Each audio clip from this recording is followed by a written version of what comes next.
All right, welcome, folks. I know Countdown, just jumping right in. Welcome.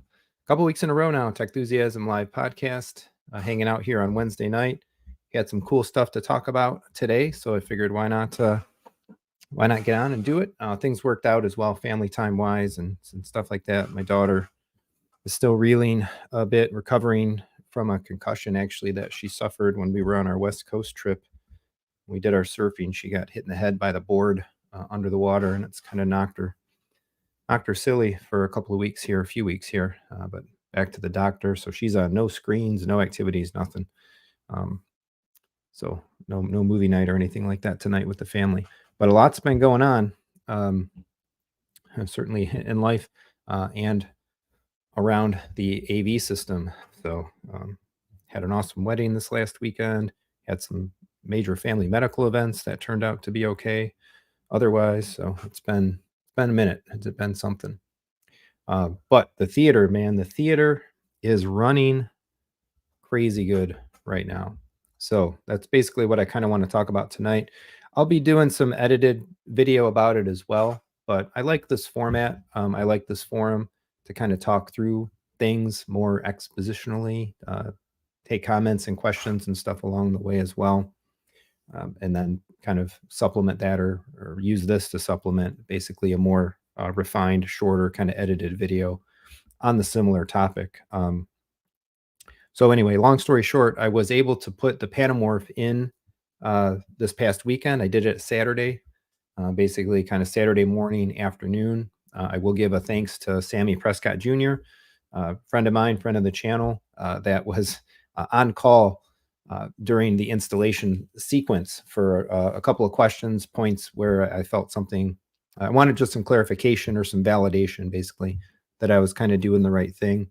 But yeah, it took maybe on the order of 90 minutes or so, maybe about 2 hours total by the time you factor in the totality of the time and especially the adjustment time. And I kind of ended up doing that through 2 different cycles, actually. We'll talk about that a little bit as well. So in summary, it's on there. It's working great. The light's passing through it. It's looking fantastic. To spoiler alert or to bury the lead, the lens added about 18% more light on the light onto the screen, which I actually used right now to turn the projector down, turn the laser dimming down. So I turned the laser dimming down to like 65, down into the next fan tier, quieted everything down, running it a little nice and cooler in there. And then the other thing that I'm having done in conjunction with the lens now is my hackneyed job of cutting a circle for the light path of the projector when I move the light path into the closet is going to get trimmed up properly. So I actually reached out to the lady that did all of the cutting, sewing and stuff for the curtains originally. And so she came by and I basically said, look, I'd like you to make a real nice opening rather than the hack job that I did at it. Finish it nice, give it some structure and support so it hangs properly and the pleats all hang and stuff like they're supposed to. So she took the curtain. She took the curtain with her, might be getting it back, hopefully into this weekend. If not, say maybe the beginning of next week. That'll all be buttoned up and ready to go. And then we'll be still, I keep getting my dates mixed up. We'll be 1 week or 2 weeks away. Yeah, from this weekend, actually, 1 week away from Sammy Prescott coming over to calibrate, and then we're going to calibrate. And then towards the end of October, I have planning for a big meetup and all that stuff. So lots of cool stuff happening. So for the lens, I figure what we're going to do here is I filmed a bunch of B-roll, and I'm just going to kind of play it and use that to kind of talk through the experience. So before we get into that, just welcome a couple of regulars. Welcome Julius. Welcome Ren. Let me know who's out there. Sound off in the comments. If you have any specific questions about the setup, the lens, any of the projection items that we're talking about today, other topics that we may want to hit on before the end of the stream. I've got a lot more even to talk about beyond the lens too. I reinstalled the Terra server back into the system. So I had an original compact Terra 12 terabyte. I had sold that when the V came out and I started to transition the Kaleidescape over to the newer models. And I was ready. to add a Tera back in. So I picked up a 24 terabyte compact Tera Prime. That's in. Filmed an installation and video about that. That'll be coming soon. So that's in. That was pretty cool. There's something else that I was going to mention. Um, that was coming. I'm drawing a blank now. Oh, I guess the other thing to comment is I upgraded my internet since I got the 24 terabyte. I knew I was going to be downloading a lot in a very short period of time to fill up probably a good 20 terabytes or so of the 24. So I called my internet service provider and bumped up to the next tier of space, and which gave me an unlimited data cap. So now we can download freely without having to worry about the size and the quantity of stuff coming down the pipe.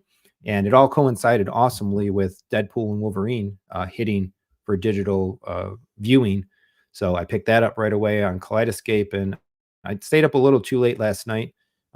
But I wanted to get the movie in because I was really intrigued to see it. I didn't go to the show to watch it. And as much as we're making our way through the Marvel Cinematic Universe as a family, that will not be a film that we watch as a family. So I figured I'd just knock it out myself because I really wanted to see it. Obviously, I know all about all the Marvel cameos and different things and stuff that were going on in there. So I watched that. Man, it looked fantastic. I'm just amazed and floored by the quality of the video chain of the system. And now with Kaleidescape, NZ900, the lens, the Mad VR, Envy Mark II Extreme, it's just there's really nothing else to do in there. So a couple other hellos. Srin, welcome. I'm not sure this didn't the compact.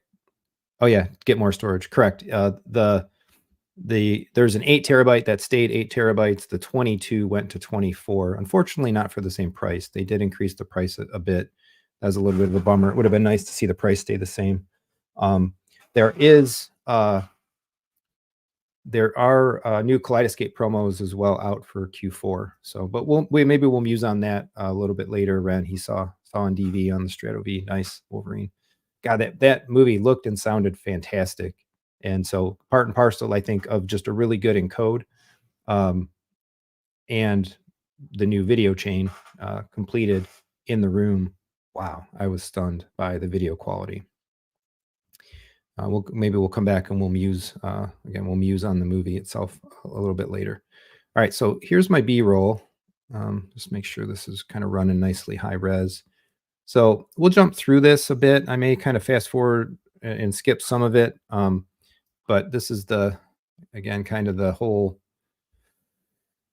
sequence of getting this thing in there and learning some things about it. I think learning some things that will be very interesting to folks, things that I didn't fully understand about kind of what the lens is exactly doing in all different types of situations, how it kind of is interacting and interfacing with some other components of the system, and stuff like that. So this is an item that I'm hoping basically to hopefully do what I have done with other stuff and basically educate, demystify, learn as I go, and then share that information and kind of demystify the content, help people out. Is this something that, that you want in your home theater? Hey, if you want it, I can sell them now too. I'm actually a Panamorph dealer.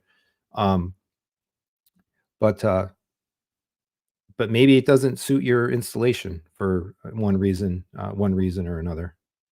So we'll start playing this and we'll kind of talk through as we go. I'll just answer this question quick, Srin. Is it true that the Strato V dropped $1,000? No, the C dropped $1,000.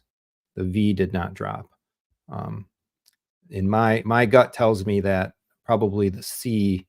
I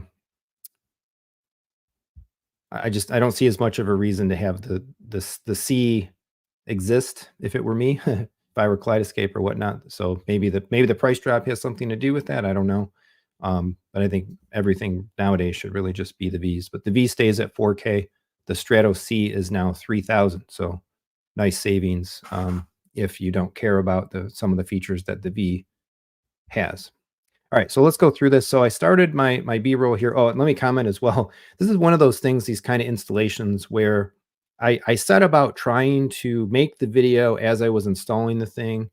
And then I was recording some stuff, and then I was just kind of getting into the technicalities of it and figuring stuff out. And I just kind of hit a point where it's like, I don't want to record anymore. And I definitely gave up like trying to narrate stuff as I went. So sometimes for a little stretch, I just turn the camera on and I'll figure out what I'm going to do with the footage later.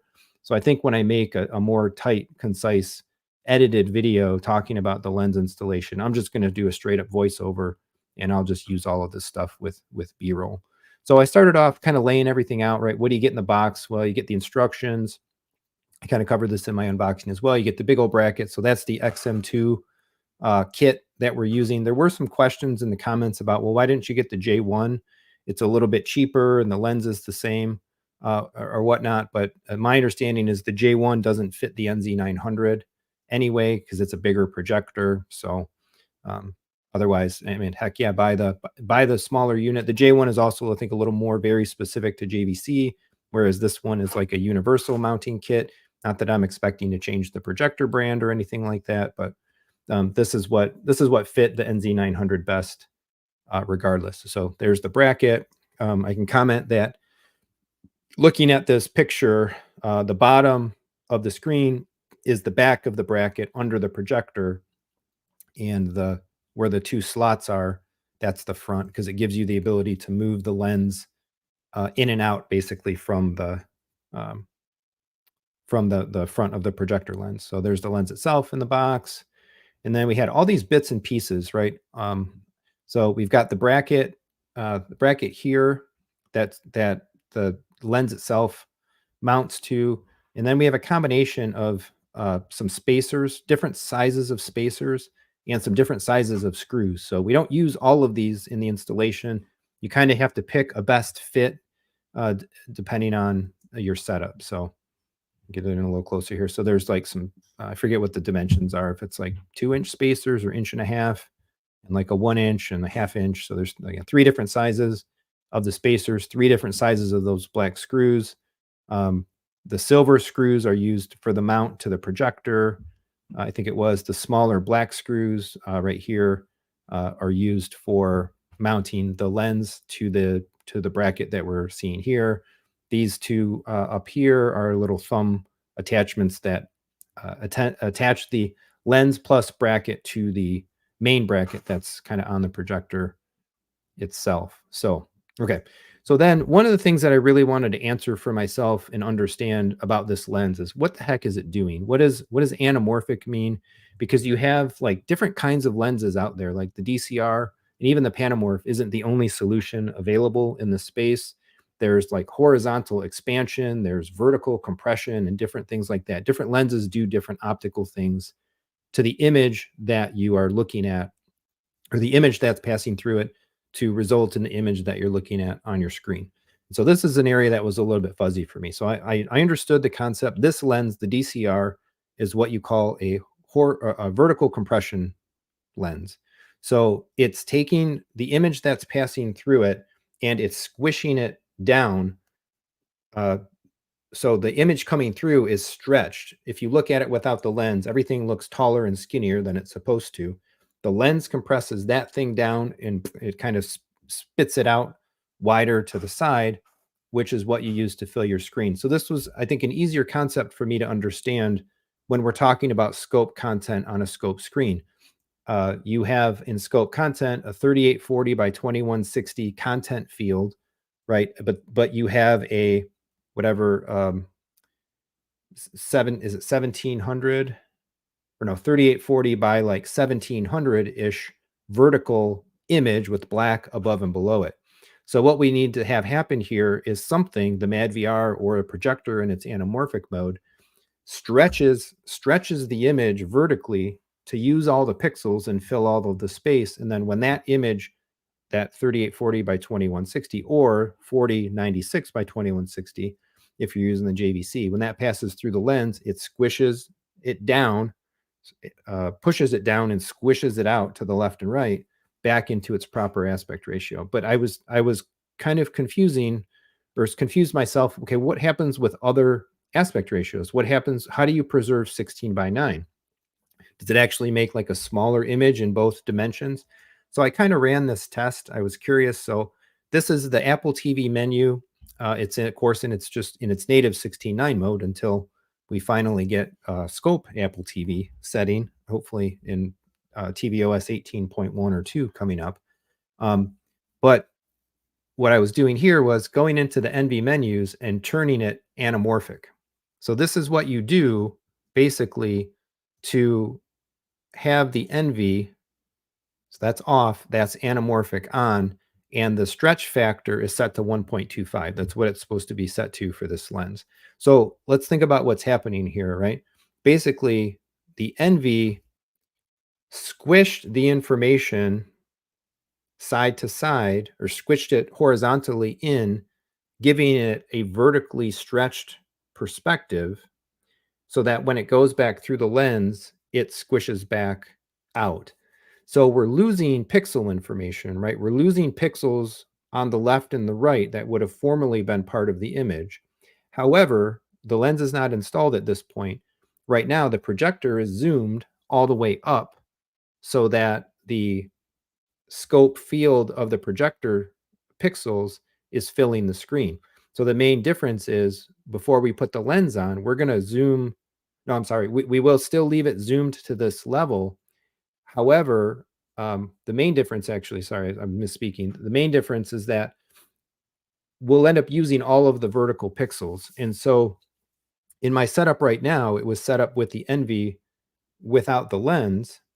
And so the screen space defined within the NV is defined for that interior scope field of the 4096 by 2160 pixel space. And so right now the NV is actually kind of squishing within that pixel space. However, with the right screen space defined, of course, you through the with the right screen space defined through the lens, when it does this squishing, it would actually squish the image off the screen, above and below off of the screen, so that when it gets vertically compressed down and it comes through the lens, the top of the image lands at the top of the screen, the bottom of the image lands at the bottom of the screen, and then it stretches back out. So the combination of these factors allow us to pass 16:9 content through the anamorphic lens while maintaining a 16:9 aspect ratio on the screen. And so the NV is really vital in this way because of the concept of defining the screen space that it's mapping its pixels within.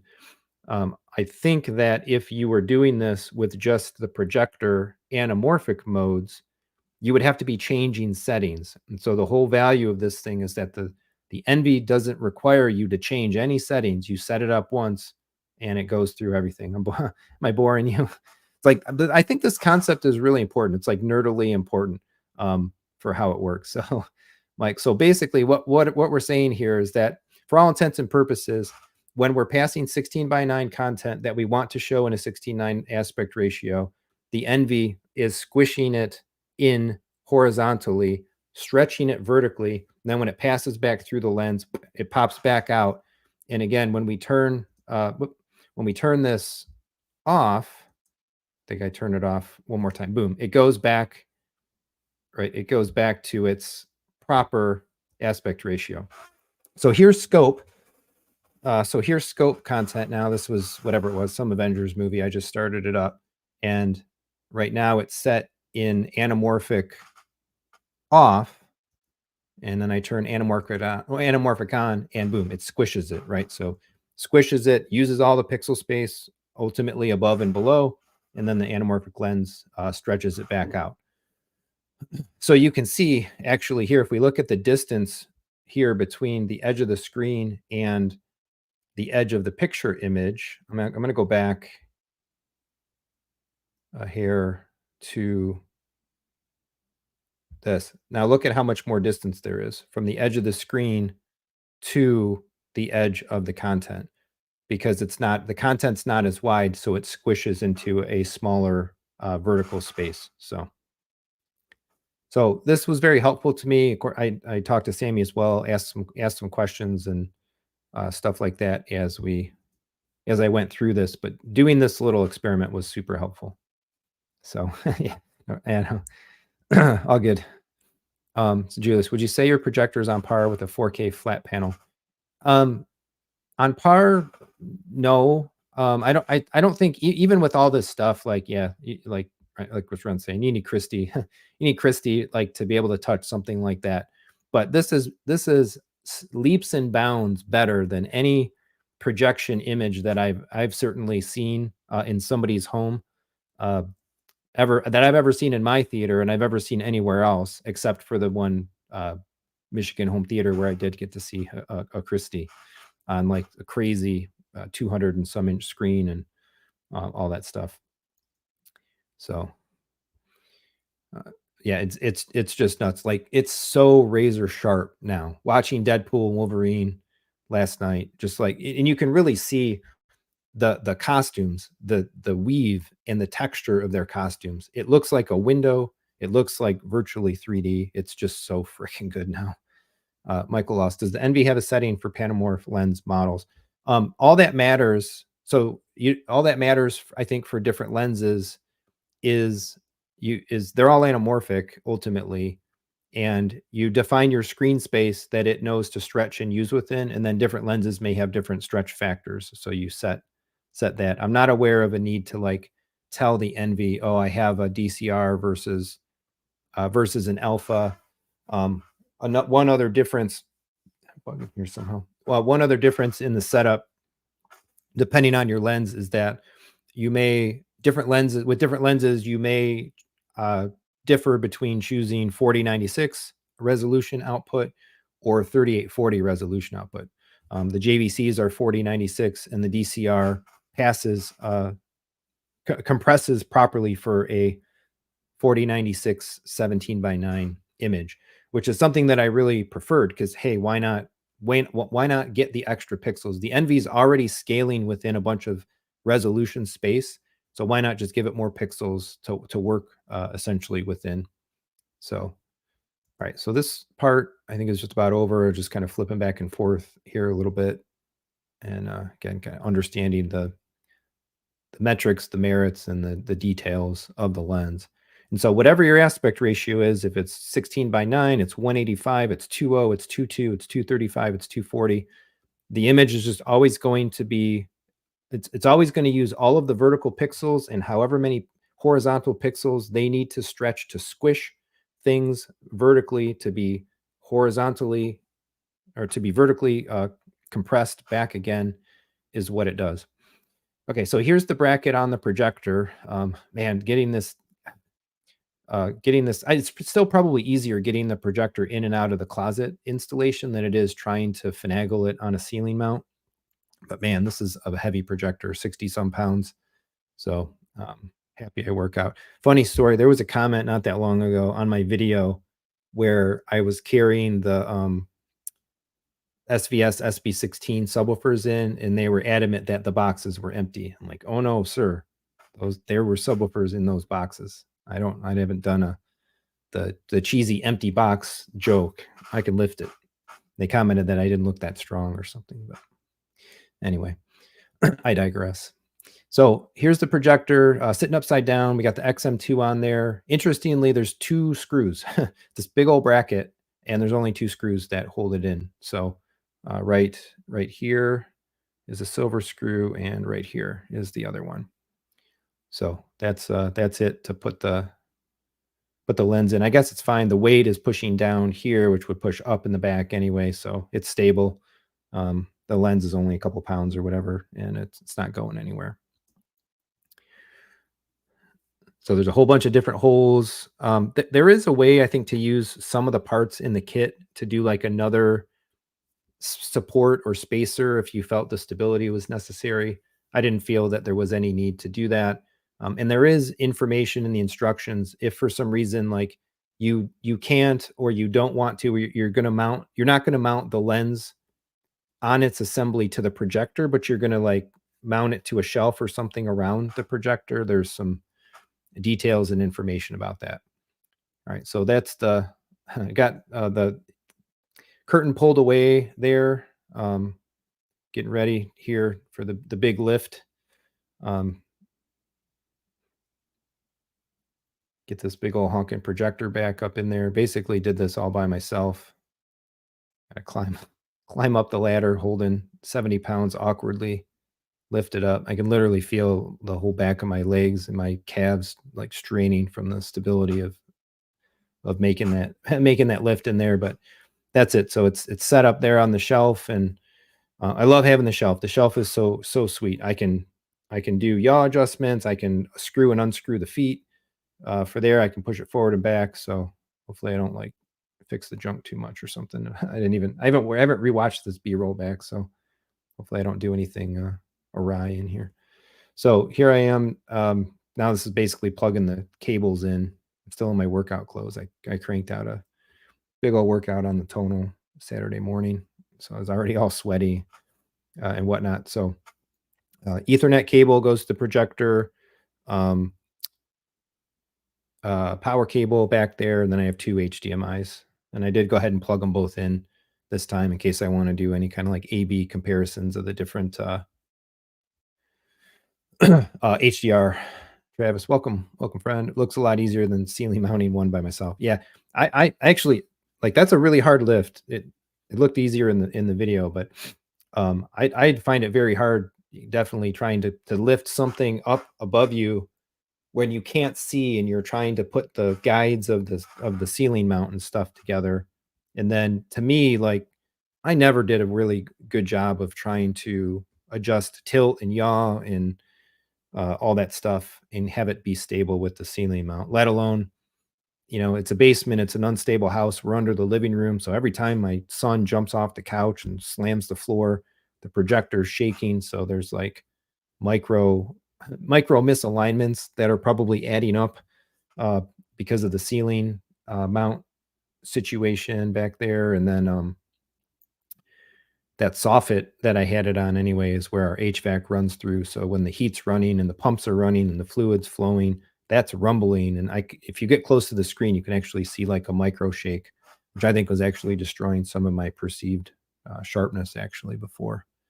So it stabilized the picture having it on the shelf. All right, so this is getting a little boring. Can we zoom forward here a bit? Like I said, this is unedited. I just threw all the B-roll kind of together, and we can put the curtain down. You can see my little terrible little hole there that I cut. So that's what she's going to fix up now. She took the whole curtain with her, and like basically all around this circle is going to get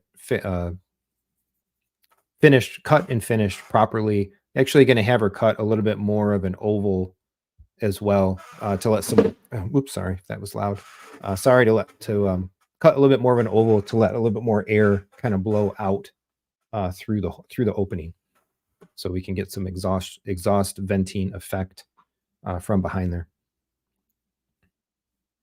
Oh, interesting. Erod saying he never liked the look of Panamorph images, meaning the image through it. So it looked pretty good to me. I maybe Pollyanna or something, but I didn't notice any anomalies about it. We'll talk about barrel distortion though, because that is definitely a real thing. Okay, so here's the lens. One of the things that I had to do, which I think I'm doing in this B-roll, is so I might have already done it actually. I had to reverse the brackets. So one thing to keep in mind is that like the long chin of the lens always faces down. Basically, the Panamorph logo always faces the floor, regardless of whether your projector is inverted in a ceiling mount or shelf mounted tabletop. And so the brackets that are on the lens, they come pre-screwed on there, just a couple of screws on the side, but they come screwed in an orientation, assuming that you're attaching it to the brackets in a ceiling mount orientation. So you have to reverse the brackets. You basically take them off and you flip them side to side so that they're facing, in this case, facing up. But when I mount this, as you'll see in a minute, it'll flip over and it'll be facing down. So, Michael, yeah, lens looks huge. Yeah, it's a good size, several inches wide, by almost several inches tall.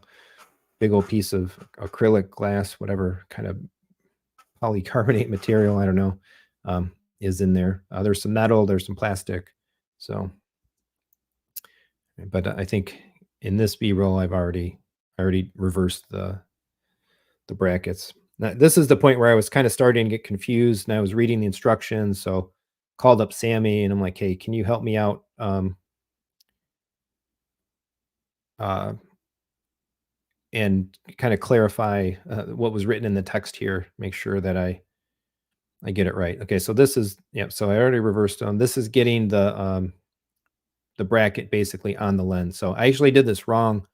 Uh, I didn't read enough or misread or something. I originally put that little bracket sled on the mount of the projector first, thinking that we did that, and then we put the other piece on it. It's like, oh, that's not the right way to do it. So it's no big deal. Just a couple little thumb screws. Pulled that off, and then you actually attach it to the lens assembly off the projector, and then bring the whole thing and put it on there together. So I started. So there is some vertical adjustment play here between the brackets on the lens and the bracket the lens is attaching to. So if you need to raise the lens up to get it in the right position of the light path, you can do it.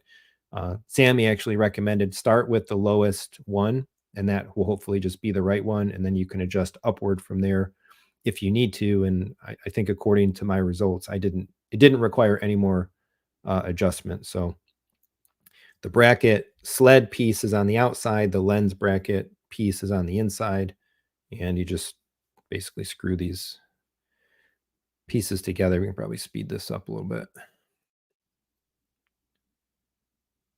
The trusty magnetic tip screwdriver kit.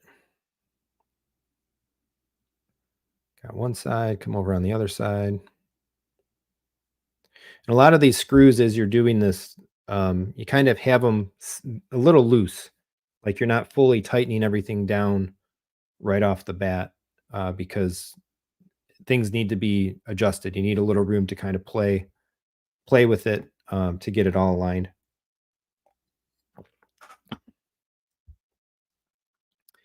All right, and then so now we're back to the room here. I did have the projector on essentially the whole time I was doing this. I felt like that was the most useful thing to do because you kind of like you go to the projector and then you kind of do some physical things, and then like turning the projector on and off in between the whole sequence would have been a pain. Just being very careful not to be like right up to the projector and looking kind of through or into it. This probably isn't very good B-roll because fundamentally I think yeah, it's like my back standing in the way. I think I moved the camera over here, or I moved over. So there's those thumb screws. So basically there's a couple of mounting screws on the bottom of the um, lens sled. You slide them through those slots. That gives you the ability to kind of move the lens forward and back, or even have a little bit of a left to right tilt or left to right adjustment as well. So pretty much just have it pulled all the way forward, both of them, so the screws stick through, and then you have thumb screws that you tighten up. Again, keep it all a little bit loose to begin with, and then tighten it up as we go. So here's a little bit more of peeling the film. Gotta love the film peels. Got like 2 million views on the channel from one of those Samsung film peel shorts. So there you go. That one didn't really make any noise. It's like a very soft plastic. And I almost feel like too, after taking the film off, that the lens looked really dusty sooner than later after taking the film off. So I don't know if there's like a little electrostatic effect. It didn't feel like that film was very like sticky. I don't know if it's electrostatic or whatever, but so you might want to be prepared to be able to want to wipe the lens off after you do that. So here's an idea kind of how some of the finer adjustments you can get out of it before you cinch everything down, right? You can tighten it left or right. I think I'm looking at the screen now and kind of getting things aligned. So you do your best to kind of get the projector in alignment to the screen. Then you put the lens on, and then you have to fine tune and readjust. So you may have to reshift a little bit more, use some of the projector controls, as well as like the physical lens position. And I did have to go back after this towards later a little bit because and make some more fine adjustments. I think I actually had to tilt the lens a little bit more because the light path was hitting the very front corner. It was hitting this corner. There was like a shadow in the bottom right hand corner of the screen. And so that I was actually worried. It's like, oh, did I touch it? Did I smudge it? What was going on? And it's like, oh no, it's actually the light's hitting the light's hitting the corner. So the curtains actually, my hole is pretty nice around the lens, actually. But so here, I think I was tightening or getting ready to tighten the screws on the side. Um, but again, in any case, I'm going to have the hole opened up and finished professionally, so it'll look right, hang nice, and all that stuff. I actually, when I did my little cheap cut, I have paper clips kind of holding it up because otherwise the whole thing just sagged. So when she sews it up, she'll sew some binding around the edge, and it'll hold it up better there. Yeah, so here's the screwdriver. Again, tightening up. I think I got everything in the right location and all that stuff. So tightening it down and locking it in.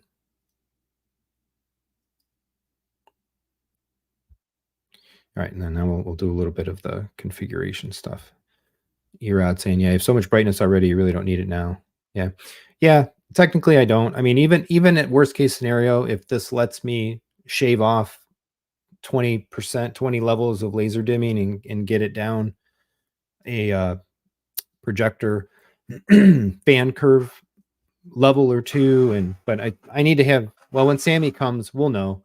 We'll know, like, do I lose any more brightness because of the calibration? Maybe not a lot. Don't know. Um, this can help bring some light back. Obviously, brings the resolution in. Everything looked really, really sharp before the lens. It even just a step better kind of now. Right. So here, I think I'm just gonna talk as this plays because this is where I started not getting I wouldn't say getting frustrated, but just like I need to get this project done. It was Saturday. We had a wedding to get to. One of my closest cousins got married. Congrats to him. And I needed to get showered. We needed to get ready to go. And just like I was iterating a lot and trying to figure stuff out. And it's like, I'm just gonna let this camera run for a while and I want to get it done. So one thing you can but you can see it here, right? You can see uh, the distortions. So I definitely had barrel distortion, 100% on all four sides. So one of the things that I understand helps with the barrel distortion is your throw distance. I'm at about 18 feet, uh, give or take, and I don't know even why I was doing focus right now. I focused at first just to have everything sharp, and then getting into the shifting and all that stuff. But very definitive barrel distortion on all four edges. And so the way that barrel distortion presents is the center bows out.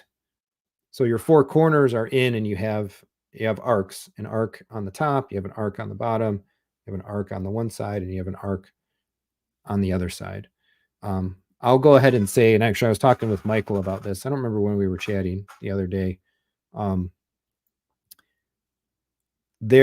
This distortion is evident certainly on the edges, and one of the things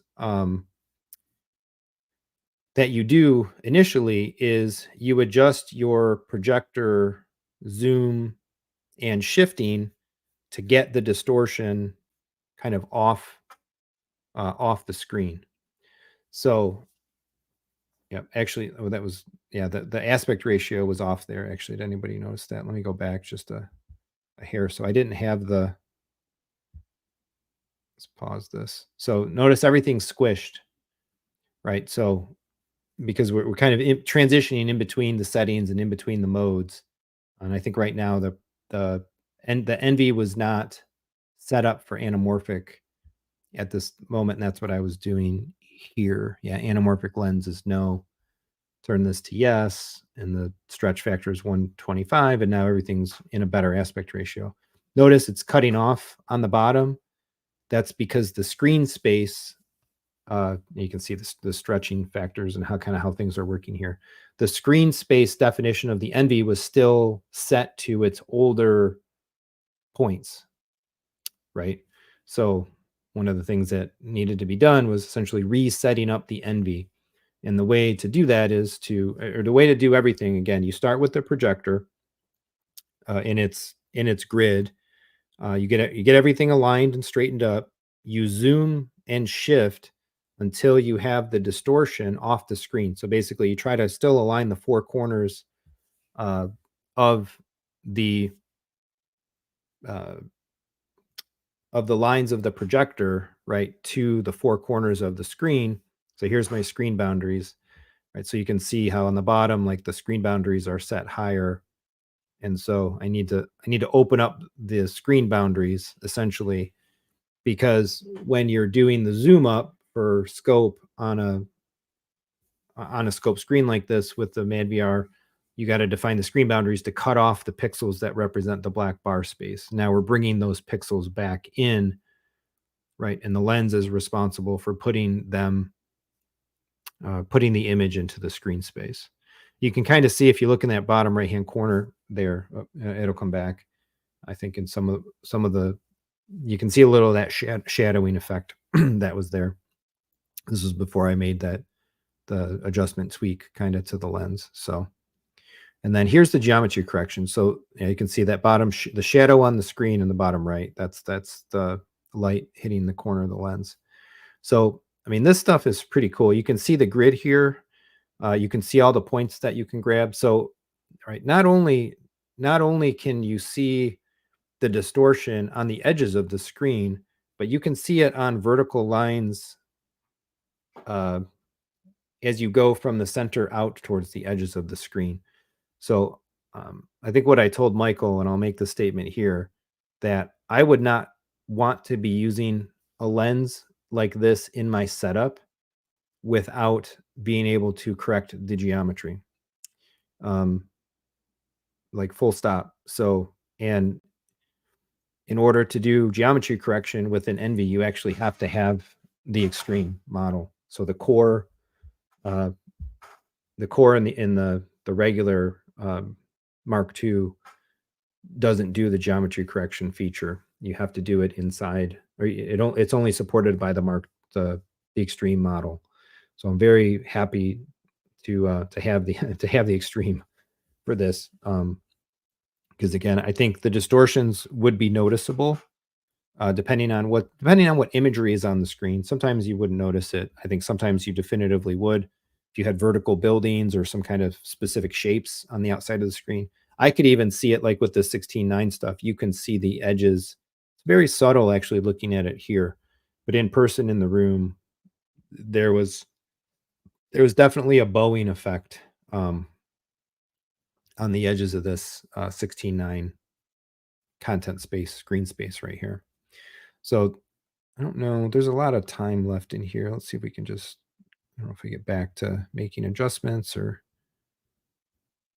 I think the rest of this B-roll is kind of probably not that useful. But let me go back to when I had the GeoGrid up. Yeah, just stop here for a second. So ultimately what I did is I kind of did a bit, again, I was running out of time and all that stuff. I did kind of just a quick adjustment. Again, every point in this grid is grabbable and movable. So you can do like finer adjustments inside and then step up the adjustments as you get to the outside. I did a quick and dirty one. I grabbed the top middle, the bottom middle, the left outside middle, and the right outside middle.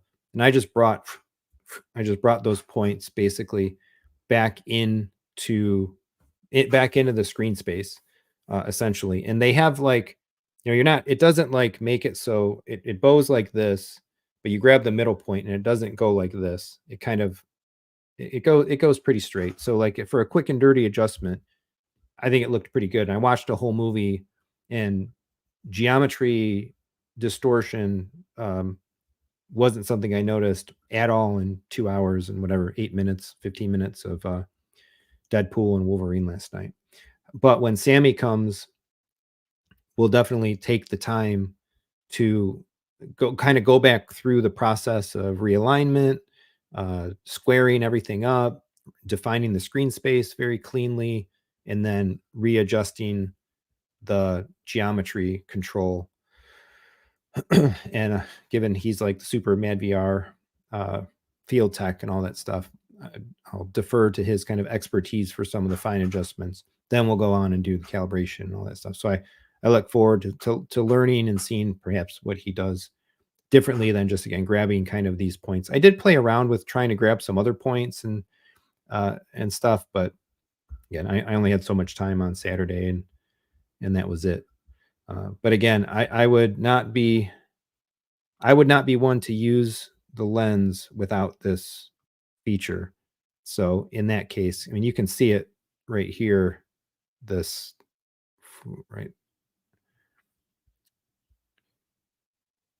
I think it's pretty much a requirement. Either that or get yourself an alpha lens, which doesn't distort. That would be just a general better way to go, probably in some respects. It would have been more expensive to get the alpha lens by a little bit, or by a bit more than a little. But the alpha lens has a different kind of optical assembly. It doesn't support 4096, but it doesn't distort. So they did the optical lens design in the alpha to avoid this problem. But you have to have a throw ratio larger than like 1.6.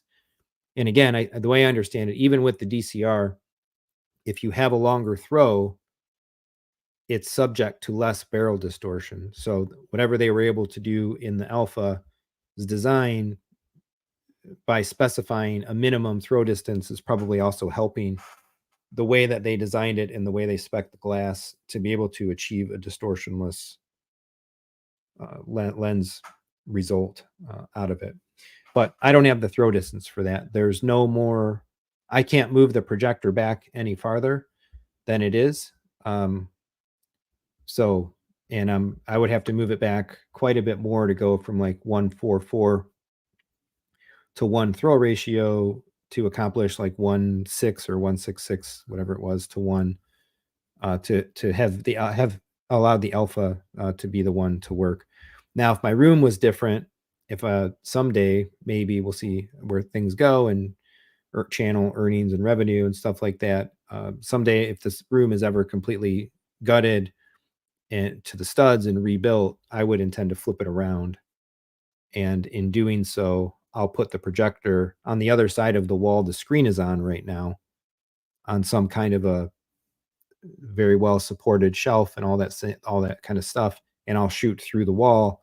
And in that case, I would be able to have a 20-foot throw distance or whatever instead of 18, and that could change some of the calculus or whatnot. But as it is in the setup, I think these bits and pieces are kind of required to work together. So Srin saying, he says he may drop the lens. I may drop the lens. Then I got the NV core. Was thinking about getting the lens from my dealer. Yeah, I don't know which. Actually, you were upgrading your projector too, so I'm not. It depends what projector you have, the setup, what lens you were looking at getting. But if you have the longer throw, or you had the alpha lens, assuming you're buying a Panamorph, then you're fine. Perhaps you may not need geometry correction. Use the lens, stick to the core, and the core will do all of the other stuff. And that's not a feature that you would need. I think Michael's saying you do all that through the NVUI with a remote. Correct. The NV has a good little RF style remote, and I just use the native NV remote when I'm doing stuff like this. I could do it through my Control 4 remote now as well to access the menus and do different things, but I stick to the NV remote usually. So, yep, it gets you into all the menus, gets you into all these options, and grab the points, and then use the color buttons. Mine has 8 colors on it, I think 6 or 8. So use the color buttons on the remote to commit and stuff like that. Yeah, Srin saying it's looking at the J1 NZ800. Yeah, so that would be a good combo. But again, I guess it would really, I would be very cautious about the DCR is the J1, or the DCR comes with the J1. I don't know if you can do an alpha with the J1 bracket. But I know where I, having seen it now, I know where I stand, and I would definitely want to be able to fix those distortions if they were present on my screen.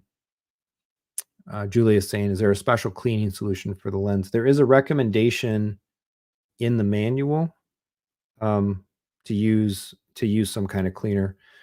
When I wiped it off, I guess for good or bad, I did have like a microfiber cloth, like for cleaning sunglasses kind of thing, that I hadn't used before, never used to wipe anything else off. So I used that just to kind of get the initial dust off. So yeah, Michael, why don't they just make a native scope projector already? Yeah, that would be pretty sweet.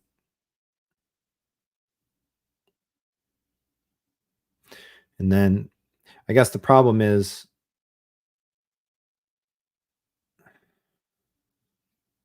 yeah, the problem is like the resolution or the HDMI standards or something like that.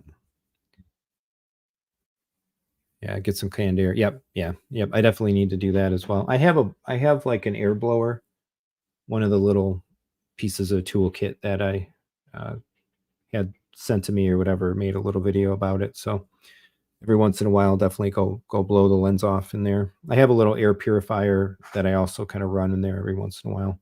Turn it on for like an 8-hour cycle after we're done with the movie, and it keeps the dust down in there quite a bit. So insane. I would also have somewhere between 17 and 8-foot throw distance too. Okay, so if all else being equal and consistent, then you will probably see similar results in terms of distortion to what I had. What I am curious, so I did notice like the position of the lens makes a big difference in there. And maybe the one thing that I didn't try was moving the lens closer to the projector lens on the sled, and if that would make for less of a distorted image. Because there is some space that I could move the lens back before it kind of impacts with or hits the front of the projector itself. So that's something that I plan to tinker around with. So again, ultimately here, I just ran out of time and wanted to get it done and usable on the screen, so that I was hoping to be able to watch a movie before getting to making some more content and doing basically kind of this conversation about it. So that's the Panamorph. Again, at the end of the day, I'm super impressed. Again, I'm super impressed by the results.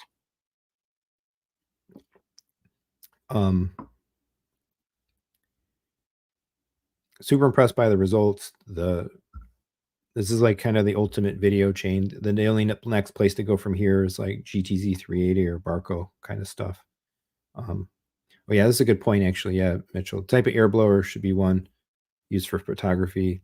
You definitely don't want to use a can that has like the stuff in it, the liquid, because if you screw up and you spray some of the liquid out, you could be in trouble. The blower that I have, it's a motor driven one, like a USB rechargeable one. So it's only air coming through, no risk of chemicals or whatever kind of spraying out on there. And then now you've got to clean that up. So Sren, will you be interested to see if moving the lens helps at all before I make? Okay, cool. All right, I'll try to very specifically answer that question for you. Right, I've got your number as well, so we can text about it. I probably won't do any more fine tuning with this until Sammy comes. I'll probably just leave everything as is.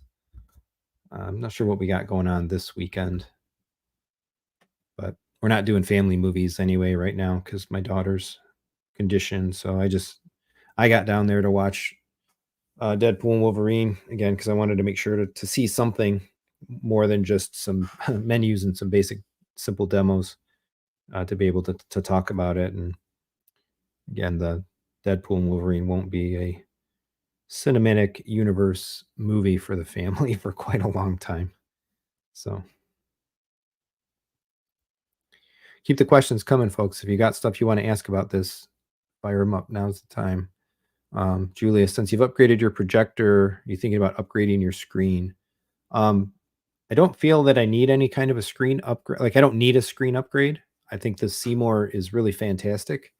And even with its Unity or a hair less than Unity type of gain, now with this projector and the lens in particular, I've got the brightness. Assuming we're targeting 100 nits, I have extra brightness, which is good because then again it allows me to turn the projector down, quieter, cooler operation, stuff like that, which I like. We'll see where the light ends up after calibration, and if we for some reason end up targeting anything different than 100 nits in the calibration result, or we get everything done, we get everything aligned, get everything set, and then find a final kind of place for the aperture setting.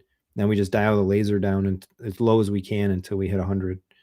That I'm not sure what the process will be, what the recommended process will be, but we'll get there. That said, the thing that could be done with the screen that would be of interest would be a motorized masking system. So not necessarily a screen material change, or for the purposes of a screen material change. I'm definitely not doing anything other than acoustically transparent in here, or again, because AT is just so good from an audio and presentation perspective. But I find that I don't like to use NLS. I don't like to stretch the image out and stuff like that for like 16:9 and 185 type aspect ratios. I'm fine with the NV scaling to fit a full field at like 235 or 240 or like 2.2 or maybe even 2.0, but 185 16:9, I don't even use any NLS there. I could use a little bit of NLS just to get a little more pixels into the image, to the point where I might not notice it if I did it a little bit, and it would I wouldn't notice the stretch, but it would fill a little more of the screen or whatever.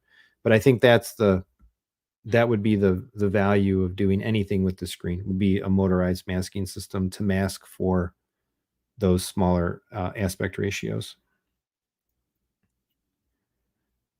But we'll see. Those can be expensive as well. So I wouldn't even really consider it if anytime soon. It would be like a 2025, like sold a bunch of stuff and the money's sitting there, and we can do some even more next level stuff with the theater. Then maybe to do it or something, do a collaboration or something with it. I don't know, but this screen is solid, man. Seymour AV, Center Stage XD, woven material, performance is great, looks great. Super happy with it. Michael saying stinks the core doesn't even have basic geometry correction. Yeah. I don't know if it's just a feature differentiator that they did that. I don't know if it's a performance headroom, that if geometry correction is super intensive from a calculation factor perspective. I think one thing will be interesting to see with the development of the Envy as we go into the next generation of GPUs. So the 5000 series NVIDIA card rumors are pretty hot right now. There had been a lot of expectation that they were going to come this fall, but I'm increasingly seeing rumor mill that it's going to be 2025. Some things I've said like early 2025. And then there was actually, I think, rumors just today or whatever, or within the last day, that are saying that they're going to announce it at CES. So NVIDIA usually does a keynote. They do a big thing at CES, so we could see them then. But so those cards have to come out. But ultimately, if those are like 1.5, 1.8, whatever they might be, right, more powerful than the 4000 series, conceivably, what does it mean? What could it mean to have, I think it's the 60 series that's in the core or planned for the core. what does it mean to have a 5060 in a core instead of a 4060? Does that bring processing power enough for the core to do more of the things, more of the AI things, motion AI, even stuff like that? I have no idea. I'm just speaking conjecture, but I think the Envy is an interesting product from the perspective that it's so upgradable with just GPUs, and GPUs have their own kind of separate commercial life cycle and performance, like generational improvements and stuff like that. So we'll see what happens. We'll see what they do. Of course, I pay attention to it from the gaming side, because if I stick to my gaming PC, I would presume to do a 5090, a whole PC rebuild, 5090 level card. So Srin saying Stewart showed some new motorized screens at Cedia. Yeah, if if I were to look at another screen option for a motorized, I would definitely kind of go back to the drawing board of sorts, since I don't think there's anything that would attach to this or add motorization or masking functions to it. I think it would be like a whole new purchase. So it would give me the opportunity to kind of reevaluate Stewart versus Seymour versus even Screen Innovations or whatever. See what everybody has right now. I loved the original Stewart screen. So for whatever it was, 3 or 4 years there, right? We had a 135 Stewart SEMA 1.3 gain white screen. And so, I mean, Stewart, fantastic screens. I'd go back to it again as well. Just needs to meet all the criteria. One of my other criteria, though, is that I have not that much space behind or from my wall where the speakers are mounted to the back of the screen. And so I believe, like, if whatever screen could be in possible contention, if it was micro perf or something, there may need to be more of a gap. So I may be limited to looking just at woven screens, because they allow you to have less of a gap between the screen and the speaker, and have everything still work well from an audio perspective. So we'll see. Rand, do you use the same nits laser level? Yes. So for now I do. So this is something that I also kind of want to explore with Sammy when he comes over, and we calibrate and we reconfigure everything, finalize everything, is do we actually change this for some reason? I like the consistency of having the Envy set up to always just output SDR, 4096 res, SDR, minimal changes, nothing to tweak or whatever in between. So that's the way that since I've had the Envy, that's the way that I've ran it in my system. Because with the NX7, I was only at 50 nits anyway. Now I could have some more freedom to change it, but I don't know where we'll end up. If we're going to target 100 nits, maybe we just still leave it in SDR mode all the time. If we shoot for different light levels, maybe shoot for more brightness in HDR, but we want to limit SDR to not be as bright as HDR, because past a certain point, maybe it's too bright to have them both at the same setting. That's something I'm curious to kind of talk about and explore with Sammy. We'll see where we end up. Either option would work with the Envy. So let's see where we go. Cat in the house. I have an NX9 is upgrading to the NX9 to the 800 with 300 hours a year on the bulb. That's not very much. not very much hours. I'm not one that put a lot of hours on my bulbs either. I changed my bulb at like 1,000 hours after 4 years. So, so all I can say is that, I guess let's think about this a couple different ways, right? That's a 2-generation upgrade in projectors. You're going from bulb to laser. Technically speaking, I think, shouldn't the 800 be spec'd to be brighter than the NX9? So I'll do this asking a bunch of other kind of questions that I usually ask folks about these kinds of choices as well. Like, do you have a processor? Are you using the JVC tone mapping? The 800 is going to have like the frame adapt version 2. The 800 is going to get the firmware updates for the next 3 years. So who knows what they'll add. an augment coming up. What is that? That 800 is like a $16,000 projector. Your NX9 probably sells for several thousand at least, maybe covers half ish the price of the 800. I felt there were some pretty massive improvements going from the NX7 to the 900, but you're a level higher going to a level lower. I don't know. There might be a lot of side grade in there. If JVC had announced more firmware features, perhaps to take advantage of, that could be a bigger draw. I did have one channel member moved from an NZ9 actually to the NZ900 and felt that was warranted. He obviously had the money to spend on that purchase, but okay, Cat saying, "Oh, you have a Lumigen and a Panamorph." Okay, so you're not even using the JVC tone mapping, so that part's out of it.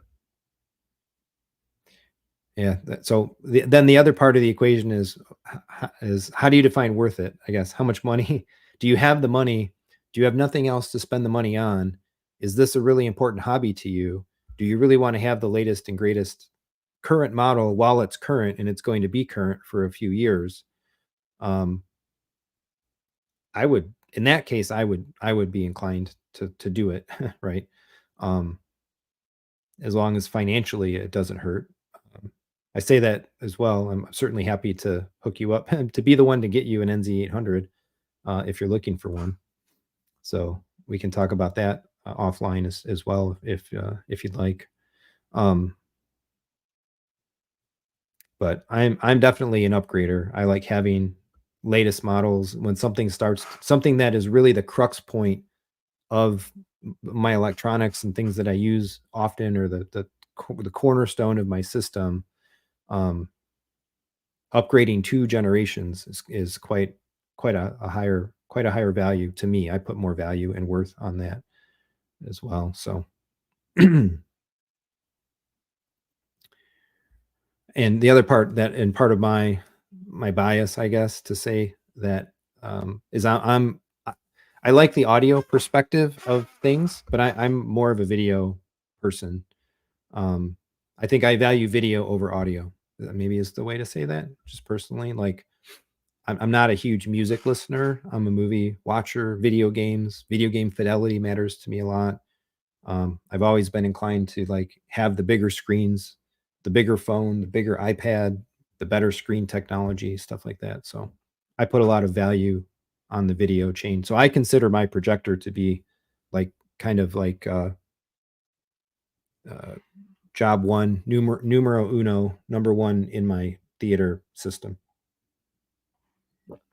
So I'm super giddy to have been able to get to the mountaintop, to the NZ900. So I put a lot of value in the video element. The other part would be like, do you game on it? Do you want HDMI 2.1? So there's a whole lot in there. Mitchell 245, welcome, saying NLS from what he's seen, or he or she, I guess I shouldn't gender assume. Scene looks weird, especially with football. The yard lines are really noticeable. Yeah, again, I know folks. I have friends in the hobby that have Lumigens and lenses and different stuff, and like some of them stretch everything all the time. And I've tried it, and I couldn't do it.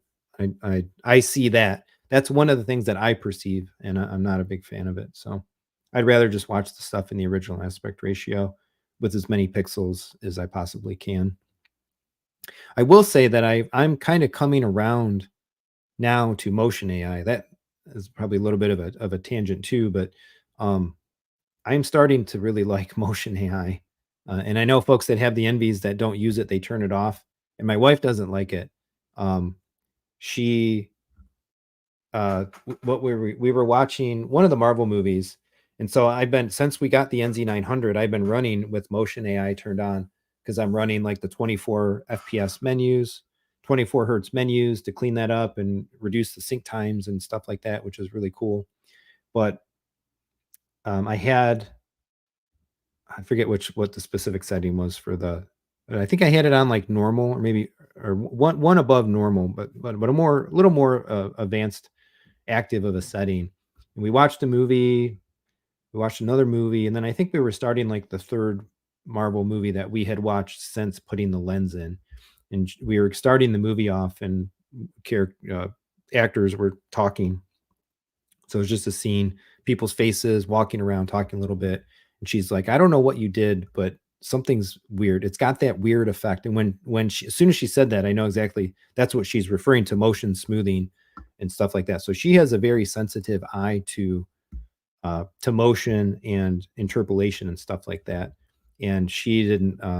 So she said no, she didn't like it. And so as we watched a couple of the Marvel movies, I've turned it off, I've turned it on, but I can run motion AI at 120 FPS now with the NZ900, and any of the frame pacing kind of issues, I noticed that when running it with the NX. But now that we can run it at 120, there's no frame pacing issues. I like it. I'm inclined to leave it on. The whole movie last night I watched when I watched Deadpool and Wolverine. I had it on. I had turned it down to cinematic level, um, so not as high, like two bars below. I think where I had it set, where she had expressed her opinions about it. Um, but now I think when I turn it off, like 24 frame per second, like cinematic smearing and having some of that stuff cleaned up, I'm starting to take a liking to it. So we're at a little bit of an impasse when we watch movies now. When I turn it on, turn it off, but whatever. So Travis, curious to see if you experienced that issue. Oh, where you see a ghost image of the credits. Oh yeah, that was okay. Yeah, that was because of the lens. DCR. No, I have the DCR as well. Same lens. Um, at least by name. I don't know if they changed the design of the lens at all over the years. If yours is older. Um, what were the credits? I don't remember if Deadpool had scrolling credits. I think they did, but actually I watched the credits because there was a couple of after credits or mid credits stuff. But I didn't really. I'll have to remember this next time because yeah, you did message this in a comment. I didn't really look at the credits, or I didn't look for this last night. Um, Most of the credits in Deadpool and Wolverine, or a significant portion of the credits, they had a bunch of like B-roll from the making of a bunch of the old Marvel, like pre-Marvel Cinematic, the original kind of Marvel movie films. So I was watching that instead of actually looking at the credits. But I'll try to take a mental note and pay attention to that. Um, yes, Michael Seymour has great motorized products. They sell direct 5K for a 135. Yeah, that's not bad at all. I've heard. I've never priced them out myself. I've heard some of the motorized screen systems can be like 20K or in excess of 20K, and that's getting to be a lot. I think if I were gonna drop another that level of money on another piece of electronics after now having the NZ900, um, I would be looking to get this living room rebuilt, as I've talked about in the past on the channel, and I would be seriously trying to like get LG's attention or something and get a 97-inch G4. I'd rather have that in the living room than sink that level of money into something. But if it can be had for several thousand or something, and obviously there's some collaboration opportunities and channel outreach and partners and stuff to work through. Um, we'll see. Maybe feasible. But I've got something else that's brewing. And I'm not even going to consider the motorized screen right now. I got something else that I want to kind of see through first, where it goes. Mitchell, geometry probably needs more VRAM. Yeah, 5090 is supposed to have 32 gig. Probably going to be a $2,000 card. I don't remember the rumor mill of the 5000 series cards. I don't remember if the 60, 70, 80 is going to get more RAM or not. I've only really paid attention to the 90 rumors. Ooh, Travis has the Stewart motorized and love it.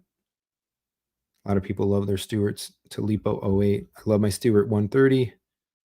Yeah. So there you go. Motorized masking solution is crazy expensive. I like 20 grand. I think I think like a Stewart motorized would be 20 grand for this type of screen size that I've got. Been debating going Seymour. And they have different motorizations as well. So like I would like to have an infinitely adjustable or whatever side masking system so that the panels can come in for 16.9, they can go out for 185. I think Seymour, is it Seymour that was showing off like the vertical ones that kind of like roll down to the left and right, but you can only have like one. You basically just have a 16.9 masking situation then. So especially with the control system and everything, being able to do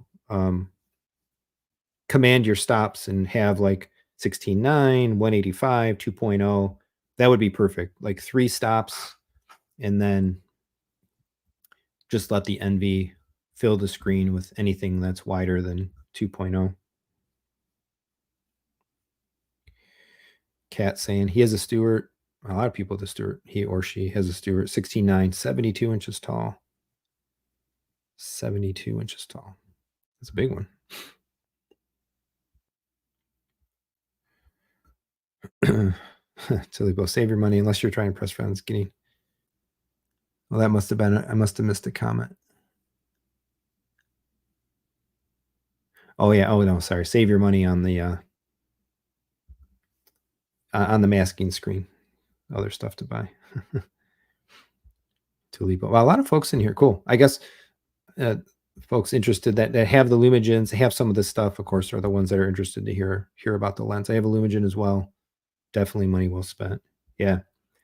Yeah, I'm fine. I actually kind of like doing the lens in some ways because I feel like I'm finding more value, certainly finding more value in the video processor and particularly in the NV because again, this geometry correction was really, I think, really key.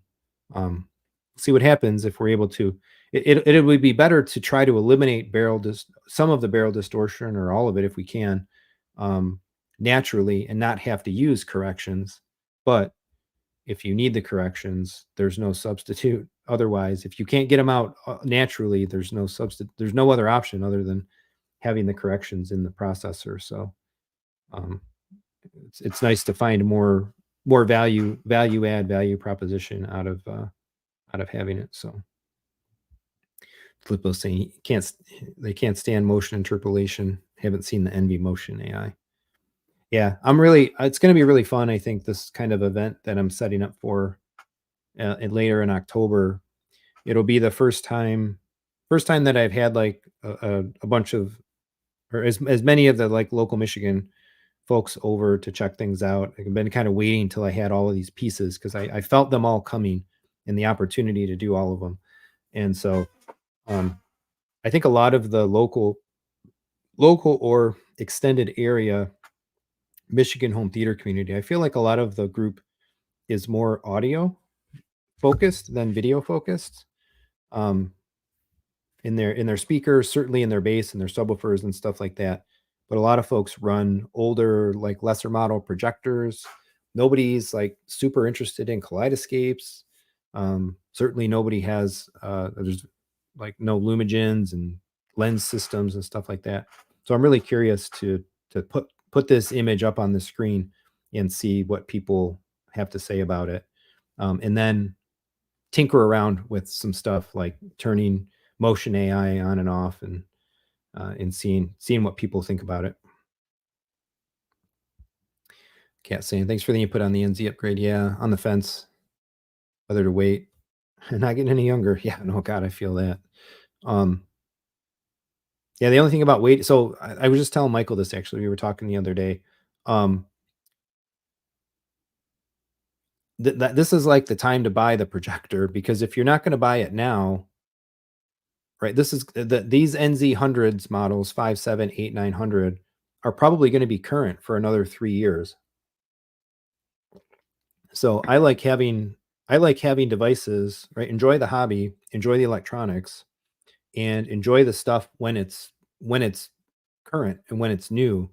So who knows what's coming next year or the year after that in terms of firmware updates for these units, but whatever comes, will be ready to kind of hopefully capitalize on it. So if you wait, conceivably you could save some money, which is always nice. That would be the trade-off, right? Save some money potentially later. But I prefer to buy the stuff at the towards the beginning of its life cycle to really get it and enjoy it out of the gate.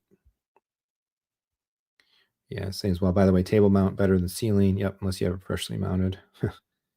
Yeah, especially these now that these like the 800 9 they're so big and heavy. I wouldn't even have been able to put the 900 theoretically on the mount that I had my NX7 on. It wouldn't have been uh, rated for the right uh, strength. Ooh, strength. Seems the NV Core may be shipping soon. Last email they sent said it would be shipping. Cool. I thought, well, I don't know if there's ever actually determined. I thought originally there was conjecture about November. I think a number of folks have said November.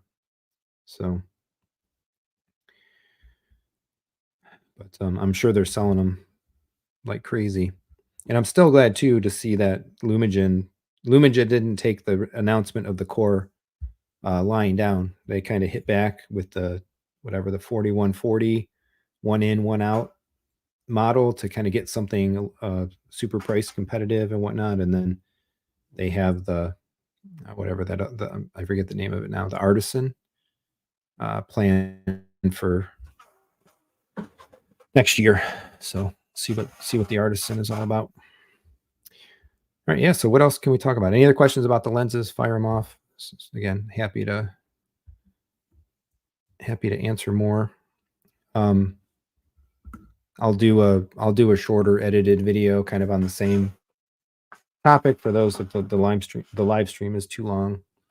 And again, it's gonna be exciting October for sure coming up on the channel. So going back to some of the things I alluded to earlier, I did put did get the Terra in there, added the Terra 24. So I've been debating that, and the one thing that kind of pushed me for sure was wanting to get ready for the demo get together towards the end of the month. I definitely want to run it all on Kaleidescape, and 10 movies for like an all day event didn't seem like a lot. I didn't want to be downloading and cycling and whatever throughout the day. So it's like, I think it's time. Um, there's already been some moments where like we've kind of kept it. I think the 10 movie capacity of the Strato, the inconvenience of the 10 movie capacity of the V was masked a little bit by virtue that we've only really watched Marvel movies. So we know what's next, and it's easy to keep 2 or 3 of them rolling along in a line. So, but it's going to be nice having that. There's a lot of movies that I want to watch, and I'm going to really try, I think, to sneak down to the room in some of these evenings and watch some dad movies, whatever, some adult movies that the family's not ready for, and my wife wouldn't be interested in, and kind of catch up on some more movie content like I did with Deadpool. So having all the stuff, having a lot more stuff resident, 400 plus ish movies will be pretty sweet. So I downloaded all night last night, 75 movies in like 12 hours. It did over the evening. And I kicked off a couple more after I got home from work today. And it's like, oh, shoot, wait, stop. I don't want to be downloading during the stream just in case, because it should be pulling the whole pipe of our internet. So after we log off here, I'll probably kick off a bunch more to download overnight. So it'll only take me a few days to get everything I want, but grabbing all the Star Wars, all the Bond, all the Marvel, whole bunch of other movies that we haven't seen yet. So I did film a setup and filmed a video of the process of like adding the Terra to the V, putting it in the rack and the hardware connections. Really not much to the hardware setup. Plug it in and plug in an Ethernet cable, but to do the pairing and stuff like that. So it's cool having the movie wall back. Once I get more movies loaded up, I'll go through and like set up some collections and probably start working on a demo script specifically for the get together and stuff like that. So anyway, that's all set. Set on capacity there. Man, I swear I still feel like there's something else that I picked up that I'm forgetting. But I think that's it for theater stuff. So Deadpool and Wolverine, I have to say, was quite fun. It had its moments. It definitely. I'm amazed that they let through a variety of the dialogue and things, some of the fight actions and whatnot. Um, I'm kind of surprised that that everything they did in that movie was approved. Um, but I thought it was pretty cool. I thought it was pretty fun as a longtime comic book fan, as a comic book movie fan, and just as a cinema fan. It was a fun ride, and of course the characters and the actors and all that stuff. So fun to watch it in Kscape quality, early release, and all that. I didn't watch any of the extras though. I ran out of time for that. I'll have to check back in on the extras. Um, and then what else? I finished up. I think I had said that a couple of weeks ago. I finished up Batman Arkham Knight. Didn't do the 100% because there's no way I'm running around town to find 250 Riddler question marks. But I'm kind of caught in limbo with my gaming. I want to try to do a little bit more gaming, but I'm caught in limbo between now waiting for the PS5 Pro and redebating my platform commitments in gaming. But I did like there's got to be something to play, something old in the Steam library, and so I decided to. I saw that the Warhammer 40K Space Marine 2 was out, and it's like, oh, what about the first one? I wonder, like, even if I went back to a PlayStation coming up here, actually, could you play Space Marine 1? If I wanted to play Space Marine 2, could you play Space Marine 1 on the PlayStation? And so I looked it up. It's like, oh, you can't. It's like a PS3 era game, whatever, 2011 or something. And it didn't seem to be available in the PlayStation Store or anything like that. And it was sitting in my Steam library. So it's like, wow, this is a short, sweet, fast pace, shoot stuff and keep running, high octane kind of game. This is a great little palate cleanser after Batman, which is a little slower and more hand to hand combat focused. So I'm like, nah, screw it. I'll play this. So the other night, I played a couple hours, and I think I already beat half the game. It's like chapter 8 of 16. I was just tearing through, but it's definitely an older game. Gears of War, very Gears of War like. But I think Gears of War was heavily inspired by Warhammer 40K. So, in there's some respect, right? Who took from who?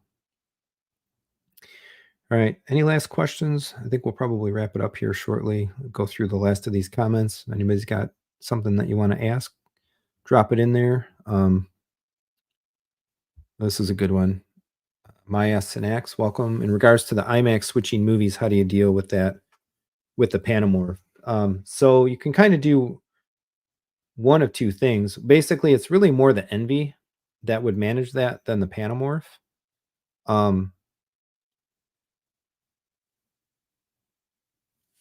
Because the aspect ratios would be changing in the same screen space, and it's really more a matter of does the Envy stretch anything or does it not?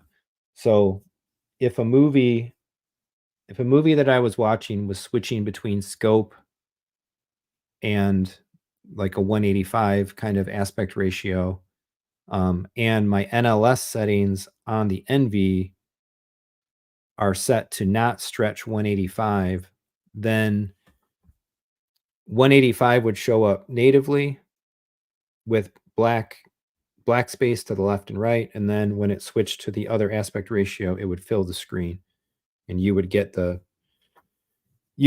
adjustment instantaneously, effectively on the fly as the Envy's looking at the incoming content frame by frame and then making its adjustments kind of as it goes.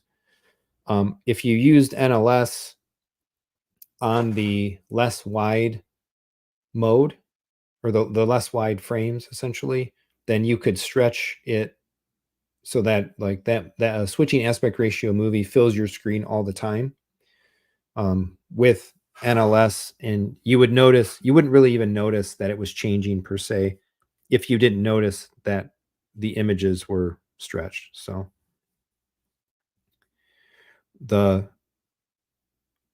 one of the things I think that I take away very deliberately is that if you really want to make the most of a lens, you have to have the video processor. So I know I think they they say, or some people say, or it's advertised, right, that you can buy the lens and only use the lens with a projector. But I couldn't imagine, I don't think, using a lens without a processor, Lumigen or a MadVR. So to me, the order goes: get your best projector, then you add the video processor if it has value in enough ways to justify it, and then if you want to go to the next level, you add the lens in that order. Because if you had IMAX switching movies and stuff with just the Panamorph, then it could get ugly, I think, because you wouldn't have something managing those transitions or the changes in between. Srin's saying he's getting a scope screen. Okay. Oh, so that would be a good choice. That was in answer to why thinking about the NV Core. Yeah. Yeah. Michael's saying in the same boat. Don't want to stretch all the time. Finding out it doesn't help with the lens has me bummed. Yeah. Cat. Yeah. Welcome. Nice live stream. Thanks for taking the time to share your experience with us. Yeah, my pleasure. This is the kind of stuff that I like talking about, again, kind of like learning, puzzling through, educating myself, and then using the experience to kind of share and inform. And that's what I've enjoyed as being kind of like the cornerstone of the channel. Not necessarily getting this stuff just to review it or whatever, but because it's all cool parts of the hobby, and trying to really understand and talk about it. So, and Michael saying, yeah, still on the fence, too many things to buy. Yeah, we all have too many things to buy. Actually, if I was going to spend $20,000 on something, I would probably want to buy an Amazing Fantasy 15 rather than more electronics, actually. Michael saying, I wish we could share library content list with other users who are interested, my friends. Talking about Kaleidescape. Yeah, I think some in the future, some like friending, crowdsourcing, social feedback kind of thing. I think would be pretty neat to have in a software upgrade. Oh, Mitchell, any new on your network or security camera upgrades? So that stuff's been kind of just on hold. I can only do so many things at the same time, and we've gone from like projector kind of right into the lens, and then the Kaleidescape Strato stuff was going on. So I've kind of I backburnered it. Quite honestly, as well, I'm trying to figure out some way to like get connected or have a conversation with Ubiquity. There's so much YouTube and social media coverage that they do, and they hire like expensive spokespeople and stuff like that. So why do they need me or whatnot? But it seems like they work with a lot of creators, a lot of people talking about stuff and their hardware, big and small.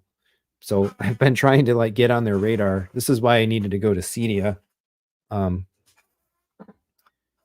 Because that would have been one of the brands that I would have been very interested to have a conversation with, presuming they were there. I think they were there. So yeah, I know what I want essentially.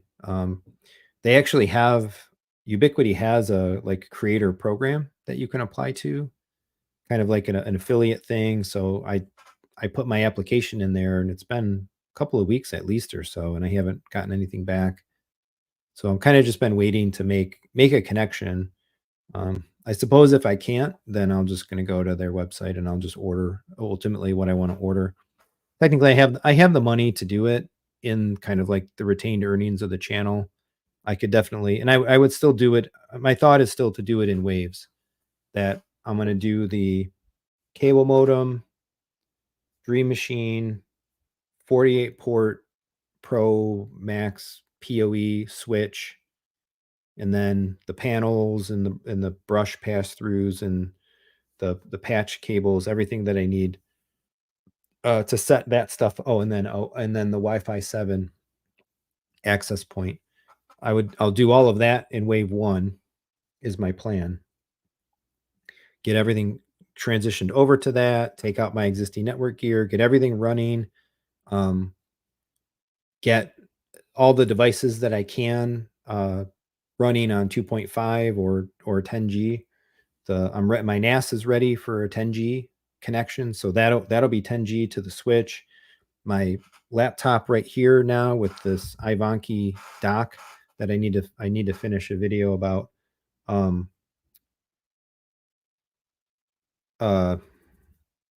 Has a 2.5 network port on it. The PC has a 2.5 network port on it. I think that compact Terra Prime should have a 2.5 port on it. So I get all that configured. So get all that set, get all that stable, and then start adding other Ubiquiti pieces on the cameras, maybe the doorbell, and some of the other stuff. So it's in the plan, just a matter of when.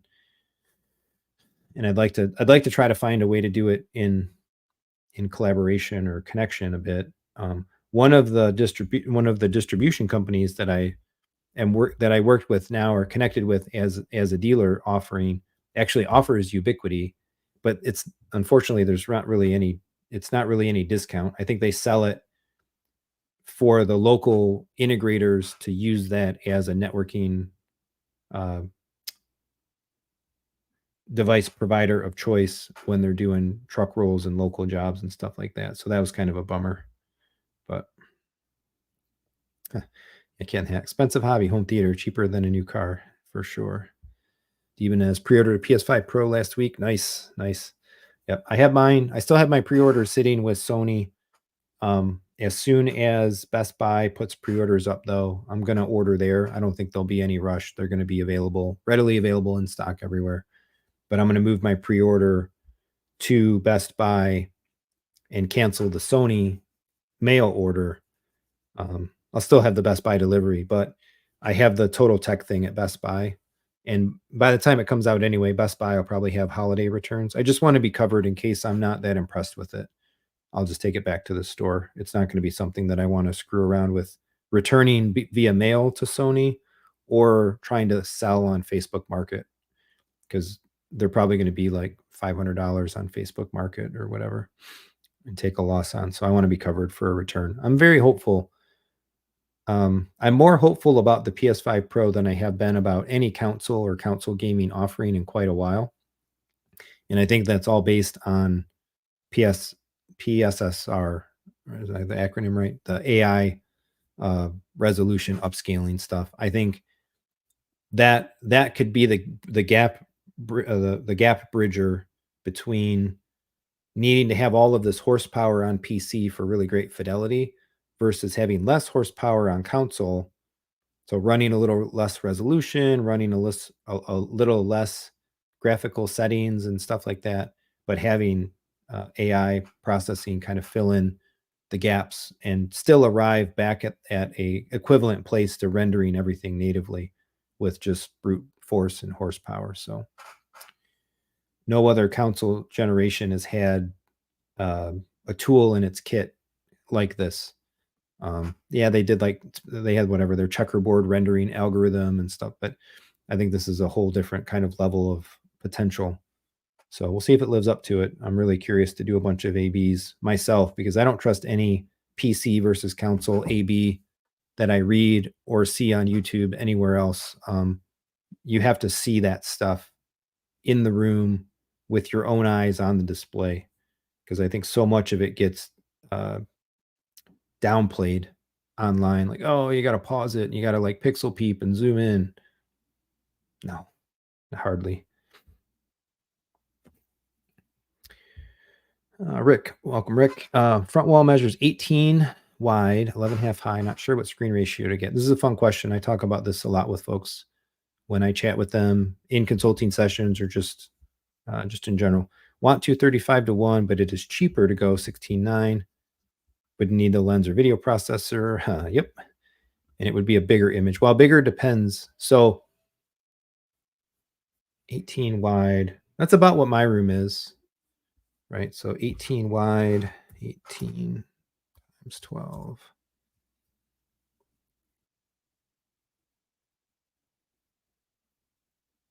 Oh, wait, no, my room's like 17 wide. So I have a 150-inch wide screen. And I have actually, so that's a big wall, actually. That's a pretty big wall and very high as well. So you have the height to be able to go bigger in 16:9. I think so ultimately the way that I've kind of like look at these choices, this kind of a choice is what's your most limiting factor and how does that relate to the aspect ratio that you prefer, as well as what are you going to use the room for? Are you like 90% movies? Are you going to watch television, sports, 16:9 gaming and that kind of stuff in there? Or are you movies? So me, I'm like 90%, 95% movies. I don't even nowadays, right now, I don't even game in the theater.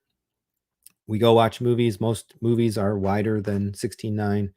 And if I go down there to watch television, it's to watch like The Last of Us, Stranger Things finale, right? TV shows that are generally speaking, Game of Thrones, something generally speaking wider than 16:9 as well. So I'm really drawn to the scope screen. I'm really drawn to acoustically transparent screens. And depending on your screen size and depending on the spacing that you're trying to get with your speakers, having your LCRs behind the screen and having them spaced out appropriately, I think it's a little easier to fully accomplish that with the scope aspect ratio rather than a 16:9 aspect ratio. In some installations that I've seen, you almost have to put the L and the R's outside the screen if you have a 16:9 setup and you're only putting the center behind the screen. So that stuff matters. Again, throw distance and things are also a factor. Um, you kind of have the space to do either. So my evolution, I had a 16:9 screen originally. It was 135 inches, and I couldn't go scope because I couldn't go any wider. I had tower speakers, and the light path of the projector had to go in between the towers that are standing up. Otherwise, obviously, the light would get blocked and it wouldn't hit the screen. When I switched over to acoustically transparent and I switched over to architectural speakers, now nothing impeded my light. So I kept the 135 effective 16:9, and I just bought a scope screen that was the same height but added the extra width. So I think you got to really think about like if you go the biggest you can, if you go the biggest 16:9 that you can to increase the size of scope to the size that you might like it to be, is that actually too big of a 16:9 image? Because we sit like 13 and a half feet back from a 150-inch wide screen, and I don't think I would want to go any larger from it's like it's too much too close perspective. So if the 16:9 gets too big, but you still want that size or bigger scope aspect ratio, then go scope and you're still in but go big scope and then you still have big 16:9 in between there. So you got to those are the factors and the questions. I don't think and then of course, yeah, if you go scope, you're going to have to manage lens memories. Just I don't a lot of people poo-poo lens memories, but honestly, I never had a major problem with using lens memories, especially with the Control 4 system. I had buttons on my remote, I could press them, boom, boom. I had like 4 or 5 different lens memory settings set. They were all properly masked and whatever. So if like you hit an oddball ratio, you just pick the closest lens memory to the ratio of that content, and then um,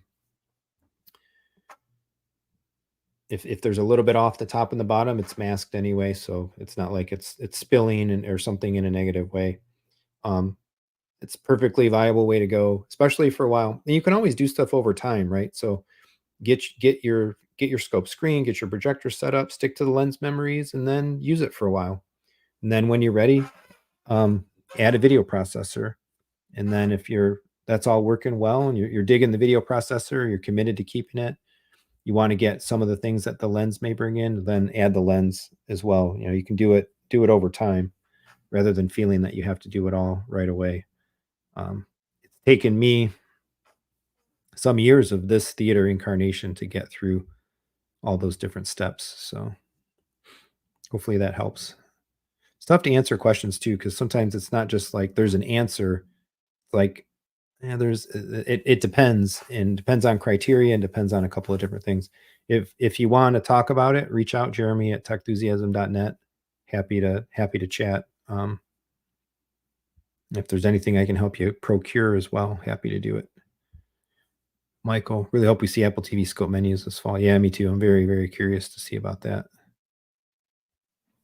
Which is worse, barrel distortion or NLS? I think it depends on how much NLS there is.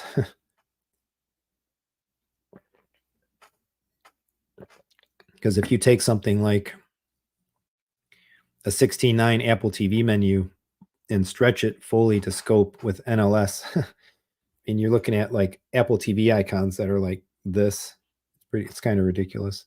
I would say that's worse than the barrel distortion.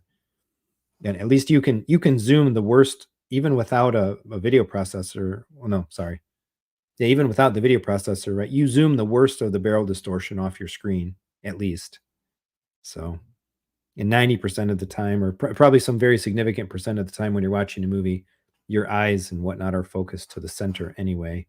So that the curved things out in the periphery are at least in your peripheral vision to some extent.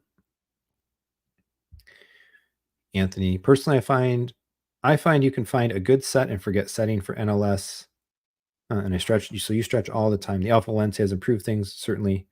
Yeah, high price item relative to the impact. Yeah, oh, definitely. I agree with that. Yeah, it's something you got to play with. You got to play with. Maybe it could be something that I just need to spend more time tinkering. Like maybe I could find some NLS settings that are compromised. And the other thing too, again, is like if you don't have, or if you had a masking system where you had infinite stops, right? Maybe you don't take 16:9 and stretch it all the way out to scope, but maybe you find like a 50% stretch, right? Fill half the dead space. You're getting extra pixels and value and stuff out of it that way. You can have your masking system stop at like a partial point for the remainder of the black bar, and find a bit of a compromise. So yeah, alpha definitely. Ooh, interesting. Alpha has 0 distortion. I had a 1.5 throw. That leaves me disappointed then. Because I'm pretty close to that. Pretty close to that. That throw ratio. Yeah, they spec it at 1.6. If you go 158.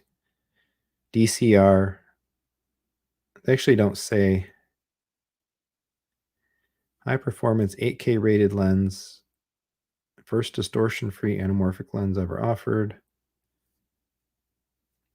But the DCR is specifically shown as under 158.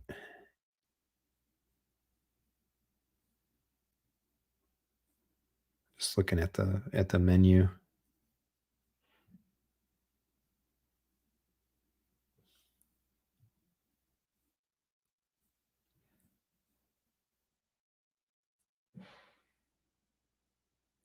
Well, either way, I guess at this point I bought what I bought and I have what I have. As long as they have the envy, it's good. Travis saying have almost identical ubiquity setup to what you're describing. Oh, nice. Cool. That's sweet. Yeah, I do really want to. That's something I really want to get done. It's like a whole aspect, or one of the last like major aspects of technology and systems that I have around here. That's kind of a little bit of a hack of routers, like a whatever Netgear router and some other switch, and I don't have PoE, so I'm not even able to really do the cameras effectively right now. So I'm excited to get that done. I really probably just need to suck it up and just buy the stuff and go forward with it. Even as performance pro mode will be my go-to. Yep, this will be the default. Yeah. Seems to be that's the case. A lot of the games they're getting PS5 Pro mode is a combination of fidelity plus fidelity graphics and performance frame rate. So that alone, I think, will be really great of a compromise in a lot of games. And then the AI upscaling, kind of cleaning it up. What do you think about the SB17? I think it looks cool. I actually had the thought today I should maybe if SVS is something I'm going to stick with for a while, I should probably reach out and message those guys and say, hey, is there want to do anything to swap out all these SB16s with 17s? So I may drop that email and see. I forgot who it was that it was talking about it. I think Audioholics made a post that seemed to be pretty positive. I don't think they've actually reviewed it yet, but I thought I saw that in my YouTube feed. So yeah, new, better, big stuff. Always cool. And I think like those submodels have been around a while, so I'm sure that there's a variety of learnings and engineering enhancements and stuff like that going in there. Did they? Oh, you got to look on the phone. Or is there a way to go? What did he say? Let's see if I can find this. Community. Yeah, it was just today. What do you think about the new 17 subs from SVS to new 17-inch overhung driver, one of the most powerful amplifiers on the market? Not only do they dig lower than the 16 Ultras, but they also have about 4 to 6 dB more mid bass.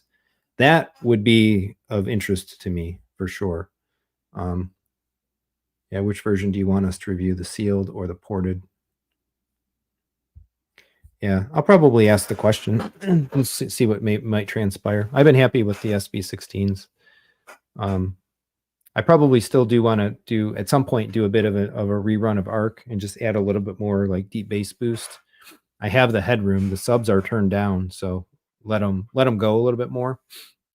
I think would be cool, but the mid bass power I think would be of interest, especially to help fight against some of my like mid bass nulls that are in my room.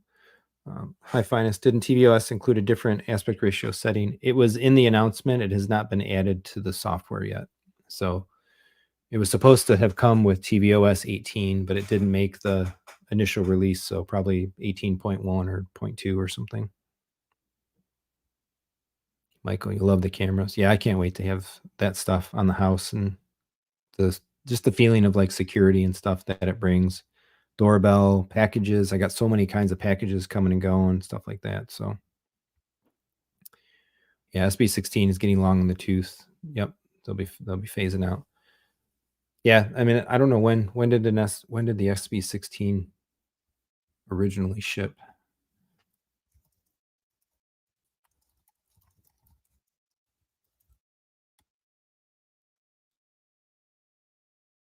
(2016). Both the SB16 Ultra and PB16 Ultra start shipping on November 1st. And this is a post from October 6th, 2016. Geez, so they're 8 years old.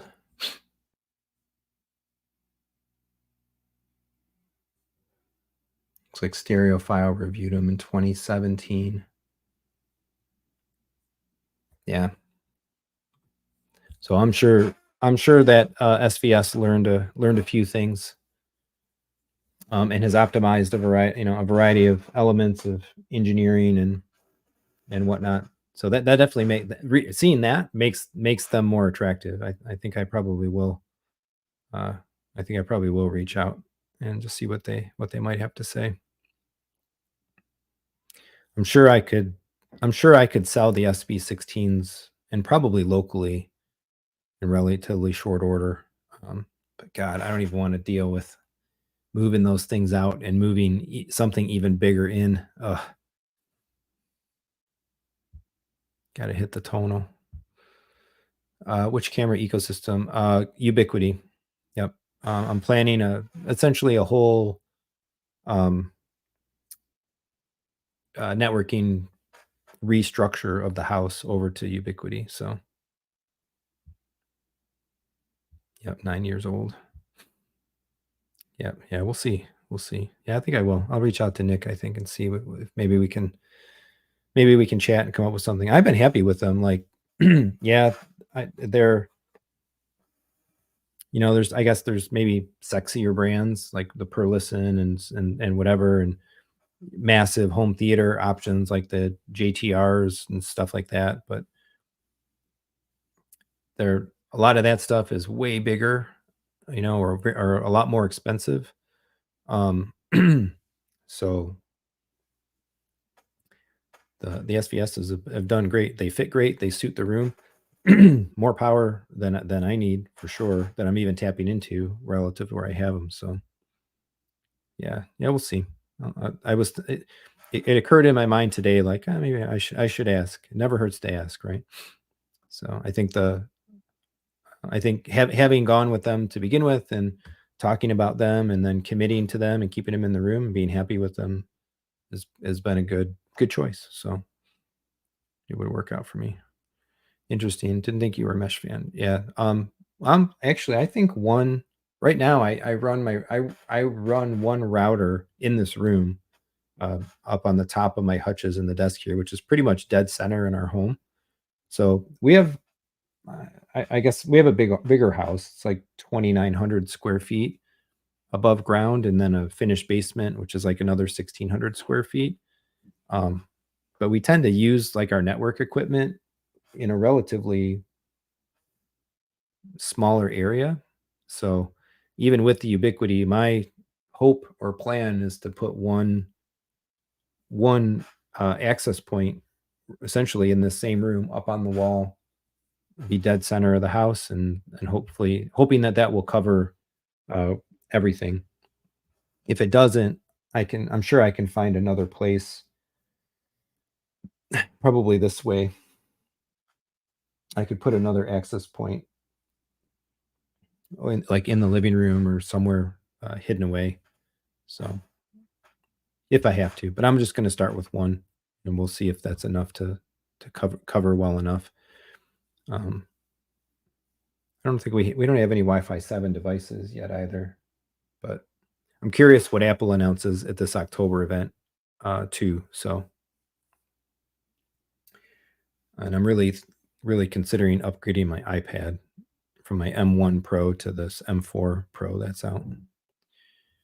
Rick asking, did you see the new speakers? Yeah, I saw the announcement. They all look pretty nice. I didn't think there were new subwoofers though, right? They didn't. It's the speaker lineup, and there's no architectural option. So I'll admit I saw them, but I didn't like look at them in detail. So at this point, this fly buzzing around in here. Um, Me personally, now I'm pretty well committed to uh, architectural speakers, and we'll see what happens with speakers coming up potentially. But yeah, it won't. It's definitely something that I won't be buying to use, and I would not look into review or anything like that. So I had that pair of the whatever they were. Is it the 1728? Probably getting the numbers wrong. The two V's or the two S's.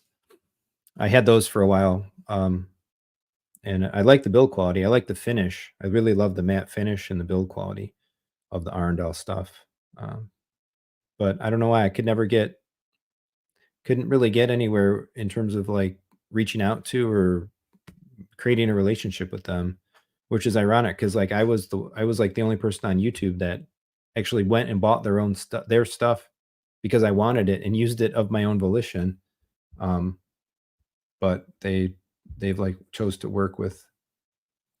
collaborate with other creators and do stuff like that. So, so be it.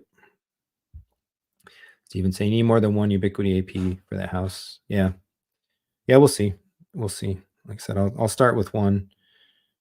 And I have options to add. We have drops around the house. So if I need to, I can cover each floor. I can cover kind of one end. Our house is a little more of a rectangle than a square. So I could cover one end and the other end.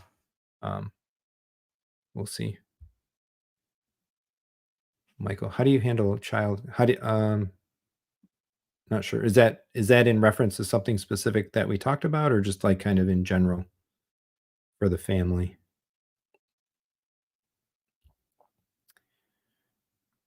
I find this. I have a Nighthawk, several switches, pushing hardware area, two APs. Yeah, I mean the Netgear stuff has worked pretty well.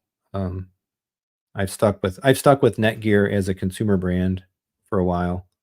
Um, but it'll be nice to have like one massively cohesive networking system with and like infinite configuration and control and all that stuff.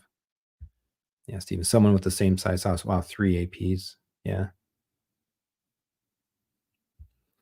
Ubiquiti has cool wall mount APs now too. Yep, yep. That's what I want basically. Nice, clean, stick it on the wall type of installation. Oh, child content. Oh, from network internet.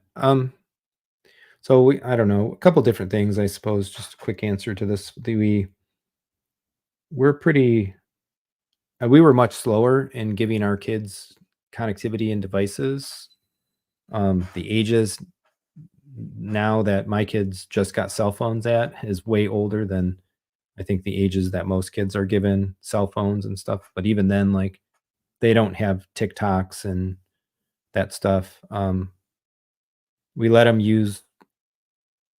There are different rules, I guess, between my older and my younger one as well. Certainly, in terms of what they're able to do in their devices and limitations and stuff like that. Um, so I think in general, like we pay attention. um, we block some things. Um,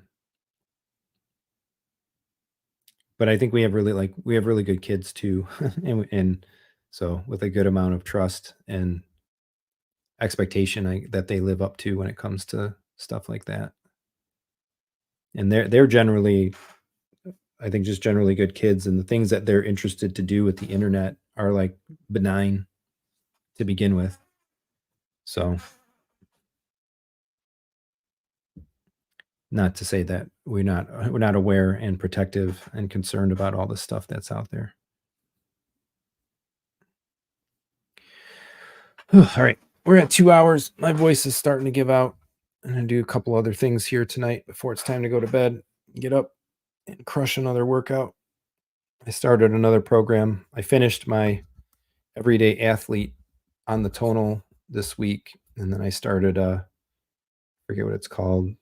It's an arms focused routine. So peek up some buys and try work. So yeah, cool stuff, fun stuff. So yeah, got the lens. It's going to be a big October. Stay tuned. I'm still debating as well. I need to talk to Sammy when he comes. I kind of like the idea of like doing an all day stream. Um, drop in, drop out, talk as we go, whatever kind of thing. Maybe the idea of it sounds more fun than the reality will be of doing it, but we'll see. So stay tuned. Even if we don't do an all day stream when he's here, perhaps we can certainly do um, something of a more limited one. So tonal, make a video. Man, I love the tonal. I swear to God, this thing is so freaking fantastic. It's the best piece of electronics I buy this year. So when I do my tier list, it's going at the top. And I've been crushing the thing. Um, really getting discipline out of it. So yeah, look at that. That's my active active days for September. I only missed a couple. Um, so feeling really good. I feel really strong, and I feel strong in ways I'm training better than I was training myself. So when I was going to the gym by myself, I would just kind of do major lifts, heavy, the same things all the time. But with this thing, man, it just throws variety at you, and you're not waiting for crap at the gym. You just go down there, 45-minute routine or whatever it is that it does. Follow the instructions. The trainers are all really cool. They make it fun. They conversate in there. It feels like you're actually kind of with somebody, and there's like they crank you through stuff. Um, they crank you through stuff, and I'm really digging it. Thought that was my girlfriend. Yeah, she's one of the trainers. So I can't recommend it enough. Like $4,500, super money well spent. I've even got well, once my daughter fully recovers from the concussion stuff, I'm super excited to get her on it. And I've even had my younger son, not interested in like bodybuilding him or anything, but just like planting the seed of he was interested because everybody else is like using it. My wife's using it, which is awesome. And it's like I want to try it out or whatever. So it's like, let's go, dude. So I had my first father son lift a couple weeks ago, and he's done two routines on it. Like if he does a routine and I'm there to help him and spot him and coach him and turn things on and off and help him out, we do that like once a week right now at his age. Then like I'm loving it. He's going to be engaged and ready to go as he gets older. So super excited about that. I wish I could have done more fitness and bodybuilding with my dad when I was younger. So, oh heck yeah, dude, build a muscle. Yeah, I was like ready to cry. I came upstairs and I had this like big smile on my face, and my wife's like, "What's going on?" It's like I just had my first like lifting session with my son. Like that was like a dad first moment. It was awesome. So I don't know if Tonal has anything that's competitive out there to like cross shop, but I wouldn't even bother. And I think the potential of what they can do with it in software, in future programming, and all that stuff is just so good, so fantastic. I should make a video definitely, um, just because I like it so much. Um, yeah, restart those K downloads. Yeah, I'll kick off a few. Definitely kick off a few tonight. Let it download some more overnight. High finest, give us. Oh yeah, we'll see. We'll see. There's not enough concreteness yet. There's plans, let's say plans have been proposed and positively received initially. um but yeah, so we got to video pinnacle of the level of equipment that I've been operating the room in. Next phase, trying to get to audio pinnacle for the level of equipment that is in the room. We'll leave it at that. Steven. Yeah, stream would be cool. Yeah, we'll work something out for sure. I think it would be fun and it'll work out. So I don't know. Find out. That's the tease. All right. Thanks everyone. Awesome fun time. Cool chatting about this stuff. And we'll be back soon. More content coming. I got a couple Kaleidescape videos that I filmed. My son is editing now, so you're going to see some more active, interesting things. He actually he did embellishments on the video that came out Monday, and then he fully edited the first pass of the next video that's going to come out. And so he's going to be a full-time Techthusiasm contributor behind the scenes, and then get my daughter going as well. So they're going to figure out like better engaging video tricks and embellishments and things that I just haven't had the time to do. They have My daughter certainly has more of an artistic eye, I think, towards art and stuff. So hopefully that helps out, boosts up the interest level of the videos, and gets some engagement and some laughs and stuff out of it. So I watched what he did with this one Kaleidescape video that's coming, and the one thing that he added on a comment of mine had like I literally laughed out loud. It was pretty good. Yeah, free labor. Well, so there's more to it than that. So this is the other element, is that they'll be paid, they'll be compensated, which is awesome. So I've been coming up to speed on like child labor laws and hiring your kids in like your family business and stuff like that. And actually the IRS and the laws are really good to do that. So you can power it up. So it's you can pay them. It's an expense to the business. kids have to make a lot of money before they even have to pay taxes, but then they still have earned income. So then now we can throw money in Roth IRAs.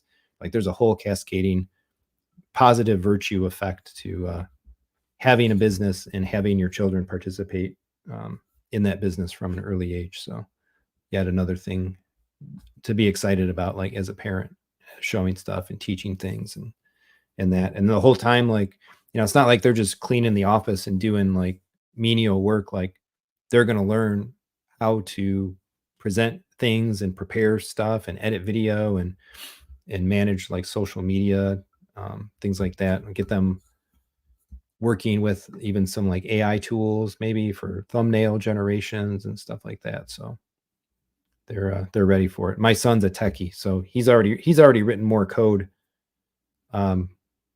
than I probably did by the time I graduated college with a computer engineering degree. So it's fun. All right, I'm really going this time. Thanks everyone. Have a great night. Lots more to come. It's gonna be a super October, and we're gonna fly right into the end of the year, I hope, with a whole bunch of cool things going on here. So if you need something, call me, reach out, Jeremy, techthusiasm.net. Happy to help out, advise, consult, sell, provide if I can, refer if I can't, all those things. Thanks so much. Coming back for more home theater discussion and fun.